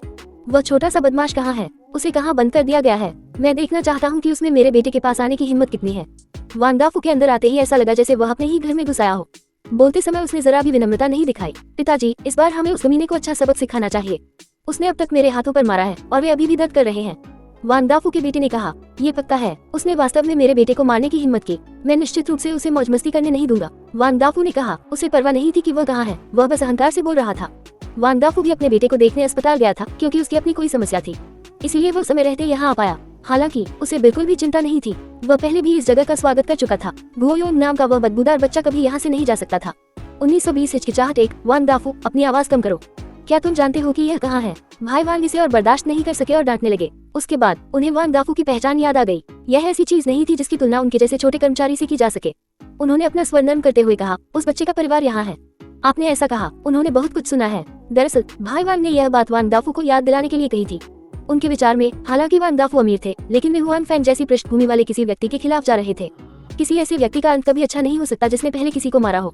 उन्हें नहीं पता था कि उन्होंने कितने अमीर लोगों को मारा है। वास्तव में वांग दाफू, जो एक जगह पर एक छोटा अमीर आदमी था, उससे तुलना कर सकता था। इसलिए भाई वांग चाहता था कि वांग दाफू खुद को थोड़ा संयमित करे। उस स्थिति में यह उसके लिए फायदेमंद होगा। मूल रूप से वांग दाफू के पास इस मामले के लिए बहुत अधिक कारण नहीं था। यदि वह अभी भी इतना घमंडी था तो अंत में परेशानी में पड़ने वाला व्यक्ति केवल वही होगा। हालांकि वांग दाफू को उनके अच्छे इरादों की बिल्कुल भी सराहना नहीं थी, या ये कहा जाना चाहिए कि वांग दाफू ने भाई वांग के शब्दों में अच्छे इरादों को नहीं सुना। इसके बजाय जब उन्होंने भाई वांग की बातें देखी तो वे थोड़े असंतुष्ट थे। उसका परिवार ठीक समय पर आ गया। उन्होंने मेरे बेटे को इस तरह पीटा। मैं निश्चित रूप से इसे ऐसे ही नहीं जाने दूंगा। मैं उस छोटे कमीने के परिवार को देखने से कैसे डर सकता हूँ? वांग दाफू ने उदासीनता से कहा। फिर उसने जोर से कहा, उन्हें बाहर आने दो। मैं उनसे इसके बारे में पूछना चाहता हूँ। उन्होंने अपने बच्चों को कैसे सिखाया? अगर आप आज मुझे यह नहीं समझाते हैं तो छोड़ने के बारे में सोचना भी मत। क्या तुम मुझे यही रखना चाहते हो? इस समय हुआन फैंग और अन्य लोग भी कमरे से बाहर आ गए, या यूं कहिए कि वे वांग दाफू की आवाज से आकर्षित हुए। वांग दाफू की आवाज इतनी तेज थी कि आसमान हिल गया। हुआन फैंग और अन्य लोग कमरे में थे, वे उसे साफ सुन सकते थे। आप कौन हैं? वांग दाफू ने हुआन फैंग की ओर देखा और पूछा। उसे एहसास हुआ कि वह हुआन फैंग को नहीं जानता था। बेशक वह गुओ मेंगन को भी जानता था, जो हुआन फैंग के बगल में था। हालांकि जब उसने गुओ मेंगन को देखा तो उसकी आंखें चमक उठी। वह एक भूखे भेड़िए की तरह लग रहा था जिसने चर्बी का एक बड़ा टुकड़ा देखा हो। वह लगभग लार टपकाने लगा। गुओ मेंगन ने स्वाभाविक रूप से वांग दाफू के हाव भाव को नोटिस किया। सच कहूं तो हुआन फैंग की फैक्ट्री में जाने से पहले उसने कभी ऐसा हाव भाव नहीं देखा था। जब उसके वरिष्ठ ने उसे देखा तो उसका हाव भाव वांग दाफू के हाव भाव जैसा ही था। इसलिए वह अच्छी तरह से जानती थी कि वांग दाफू के हाव भाव का क्या मतलब है। हालांकि दूसरे पक्ष के माता पिता के कारण गुओ मेंगन ने अपने दिल में घृणा को सहन किया और कहा, मैं लिटिल योंग की बड़ी बहन हूँ और यह मेरी दोस्त है। तुम वो छोटी खरगोश हो, बच्चे की बड़ी बहन। वांग दाफू की आंखें और भी चमक उठी और गुओ योंग को संबोधित करने का उसका तरीका बदल गया। हाँ, गुओ मेंगन ने सिर हिलाया। वांग दाफू तुरंत हंसे और बोले, आह, ये तो बच्चों का खेल है। बच्चे समझदार नहीं होते, चूंकि तुम्हारे भाई को पहले ही चेतावनी दे दी गई है। ठीक है, चलो इस मामले को भूल जाते हैं। मैं अब इस पर आगे नहीं बढ़ूंगा। लेकिन इस बिंदु तक बोलते हुए वांग दाफू ने गुओ मेंगन को घूरते हुए कहा, लेकिन क्या आपको हमें भोजन नहीं करवाना चाहिए? बस इसे माफी के रूप में लें। बेशक मैं आपके परिवार की स्थिति भी जानता हूँ। मैं कुछ भी महंगा नहीं मांगूंगा। वांग दाफू का इरादा बहुत स्पष्ट था। वह चाहता था कि वह इस मामले को जाने दे। आगे न बढ़ना बहुत आसान था। जब तक गुओ मेंगन उसके साथ भोजन करने के लिए जाता तब तक सब ठीक था। अगर गुओ मेंगन उसके साथ नहीं जाता तो यह मामला इतनी आसानी से खत्म नहीं होता। वांग दाफू को भी अपने बेटे के मुंह से गुओ योंग की पारिवारिक स्थिति के बारे में पता था। यही कारण था कि उसने गुओ योंग के साथ बेईमानी से पेश आने की हिम्मत की। और अब सुंदर और आकर्षक गुओ मेंगन को देखने के बाद उसके मन में एक कुटिल विचार आया। उसके विचार से लड़कियों को घमंड पसंद है। उसने सबसे पहले गुओ मेंगन के साथ भोजन किया। उस समय वह अपनी संपत्ति का दिखावा करेगा और डरता था कि गुओ मेंगन आगे आने की पहल नहीं करेगा। हालांकि कुछ लोग इसे बर्दाश्त नहीं कर सके। सबसे पहले आपत्ति करने वाला व्यक्ति वास्तव में वांग दाफू का बेटा था। नहीं पिताजी, हम उस छोटे कमीने को ऐसे ही नहीं जाने दे सकते। मेरा हाथ अभी भी दर्द कर रहा है। वांग दाफू के बेटे ने गुओ योंग की ओर इशारा करते हुए कहा। वास्तव में वह गुओ योंग जितना ही बड़ा था। हालांकि जब उसने देखा कि उसके पिता गो योंग को कैसे संबोधित करते हैं तो उसने भी उसे वैसा ही बुलाया। बेटा, मैंने तुम्हें पहले कितनी बार कहा है, दूसरों के प्रति सहनशीलता होनी चाहिए। ये पहली जगह में एक गलतफहमी थी, यह कोई बड़ी बात नहीं है, उसे दंडित किया गया है, चलो बस इस मामले को भूल जाओ, वान दाफू ने अपने बेटे से गंभीरता से कहा। हालांकि उसने जो कहा वह भाई वान और बाकी लोगों के लिए था। वान दाफू को अभी किस तरह का अहंकार था, उन्हें स्पष्ट रूप से याद है कि वह कैसा दिखता था। ऐसा लग रहा था जैसे अगर उन्होंने गो योंग के परिवार को नष्ट नहीं किया तो यह मामला खत्म नहीं माना जाएगा। लेकिन अब वान दाफू ने अचानक अपना रवैया बदल दिया था। भाई वान और बाकी लोग मूर्ख नहीं थे, वे स्वाभाविक रूप से मामले की जड़ को समझ गए थे। यह मुख्य रूप से गो योंग की खूबसूरत बहन की वजह से था। उन्हें डर था कि वान दाफू के मन में उसके बारे में विचार आने लगे हैं। हालांकि भाई वान और अन्य लोगों ने हुआन फेंग को देखा जो शांत भाव से गुओ मिंगन के बगल में खड़ा था। वे अचानक वान दाफू के बारे में चिंता करने लगे। इस वान दाफू ने स्पष्ट रूप से उपेक्षा की थी कि हुआन फेंग कहाँ था। ऐसा लग रहा था कि हुआन फेंग और गुओ मिंगन का रिश्ता दोस्तों जितना सरल नहीं था। वान दाफू ने हुआन फेंग के सामने गुओ मिंगन के बारे में कुछ बुरे विचार रखे। हुआन फेंग इसे ऐसे कैसे जाने दे सकता था। हुआन फेंग की पहचान के बारे में सोचते हुए भाई वान और अन्य लोगों ने वान दाफू को सहानुभूति से देखा। अज्ञानी लोग सचमुच निडर थे। वान दाफू की विनती सुनकर गुओ मिंगन की भौहें तन गईं। बेशक वह वान दाफू के साथ खाना नहीं चाहती थी, वह अनुमान लगा सकती थी कि वान दाफू के दिल में क्या गंदे विचार हैं। बस वान दाफू की बातें उसे कुछ संदिग्ध लगी। वह भी इस मामले को जल्द से जल्द निपटाना चाहती थी। हालांकि गुओ मिंगन जानती थी कि हुआन फेंग में कुछ योग्यता है, उसके पास गहरे संबंध भी थे। हालांकि उसे लगा कि हुआन फेंग के संबंध वे सभी किंग प्रांत में थे। अगर वह यहाँ नहीं था तो वह जानती थी कि अब उसका ख्याल रखना बेहतर था। स्थानीय तानाशाह के रूप में वान दाफू के पास उसके संबंध होने चाहिए। गुओ मिंगन को डर था कि हुआन फेंग वान दाफू को हरा नहीं पाएगा। जाहिर है गुओ मिंगन को हुआन फेंग के बारे में ज्यादा कुछ नहीं पता था। वह केवल कुछ सती बातें ही समझ सकती थी, लेकिन इसमें कोई आश्चर्य की बात नहीं थी। आखिरकार वे दोनों सिर्फ साधारण दोस्त थे। हुआन फेंग के रहस्य सिर्फ उसके आसपास की महिलाएं ही जानती थी, इसलिए ये बहुत सामान्य बात थी कि गुओ मिंगन को पता नहीं था। और यह ठीक इसलिए था क्योंकि वह हुआन फेंग के रहस्य को नहीं जानती थी। यही कारण था कि गुओ मिंगन को इस तरह की चिंता थी। जैसे ही गुओ मिंगन इस बारे में सोच रही थी कि उसे वान दाफू के अनुरोध पर सहमत होना चाहिए या नहीं, उसके बगल में खड़ा हुआन फेंग बोला, क्या आप इस मामले को ऐसे ही छोड़ देना चाहते हैं? क्या आपने हमारी राय पूछी है? हुआन फेंग ने वान दाफू की ओर देखा और कहा, तुम कौन हो बच्चे? वान दाफू ने भौहें सिकोड़ते हुए कहा, इस मामले का तुमसे कोई लेना देना नहीं है। मैंने पहले ही इस मामले को आगे बढ़ाना बंद कर दिया है। क्या हुआ? क्या तुम अभी भी संतुष्ट नहीं हो? वान दाफू की राय में उसने पहले ही इस मामले को आगे बढ़ाना बंद कर दिया था। ऐसा इसलिए था क्योंकि वह दया से छुटकारा पाने की कोशिश कर रहा था। हुआन फेंग, गुओ मिंगन और अन्य लोगों को आभारी होना चाहिए। ऐसा कोई तरीका नहीं था जिससे वे इससे सहमत न हो। मुझे इस मामले के बारे में पहले से ही पता है। आपके परिवार के बच्चे ने ही सबसे पहले हमला किया था, है न? इसके अलावा कुछ लोग उलझे हुए थे, है न? हुआन फेंग ने पूछा, मेरा क्या मतलब है? क्या तुम मौत को दावत दे रहे हो? वान दाफू ने असंतुष्ट होकर कहा, मुझे डर है कि यह मैं नहीं हूँ जो मौत की तलाश में है, ये तुम हो। हुआन फेंग ने कहा। उसके बाद उसने अपना सिर घुमाया और भाईवान के वरिष्ठ की ओर देखा और कहा, कैप्टन यांग, आपने पहले गो योंग को पकड़ लिया है, क्या आपको उसे अभी गिरफ्तार नहीं करना चाहिए? जिसने अपनी उंगली आगे बढ़ाई वह स्वाभाविक रूप से वान दाफू का बेटा था। चलो देखते हैं कौन हिम्मत करता है। वान दाफू ने गुस्से से कहा, तुम खुद को क्या समझते हो? तुम बस मुझे तुम्हें पकड़ने दो। मुझे नहीं पता कि यह बेवकूफ कहाँ से आया है, लेकिन यह मेरे सामने दिखावा करने की कोशिश कर रहा है।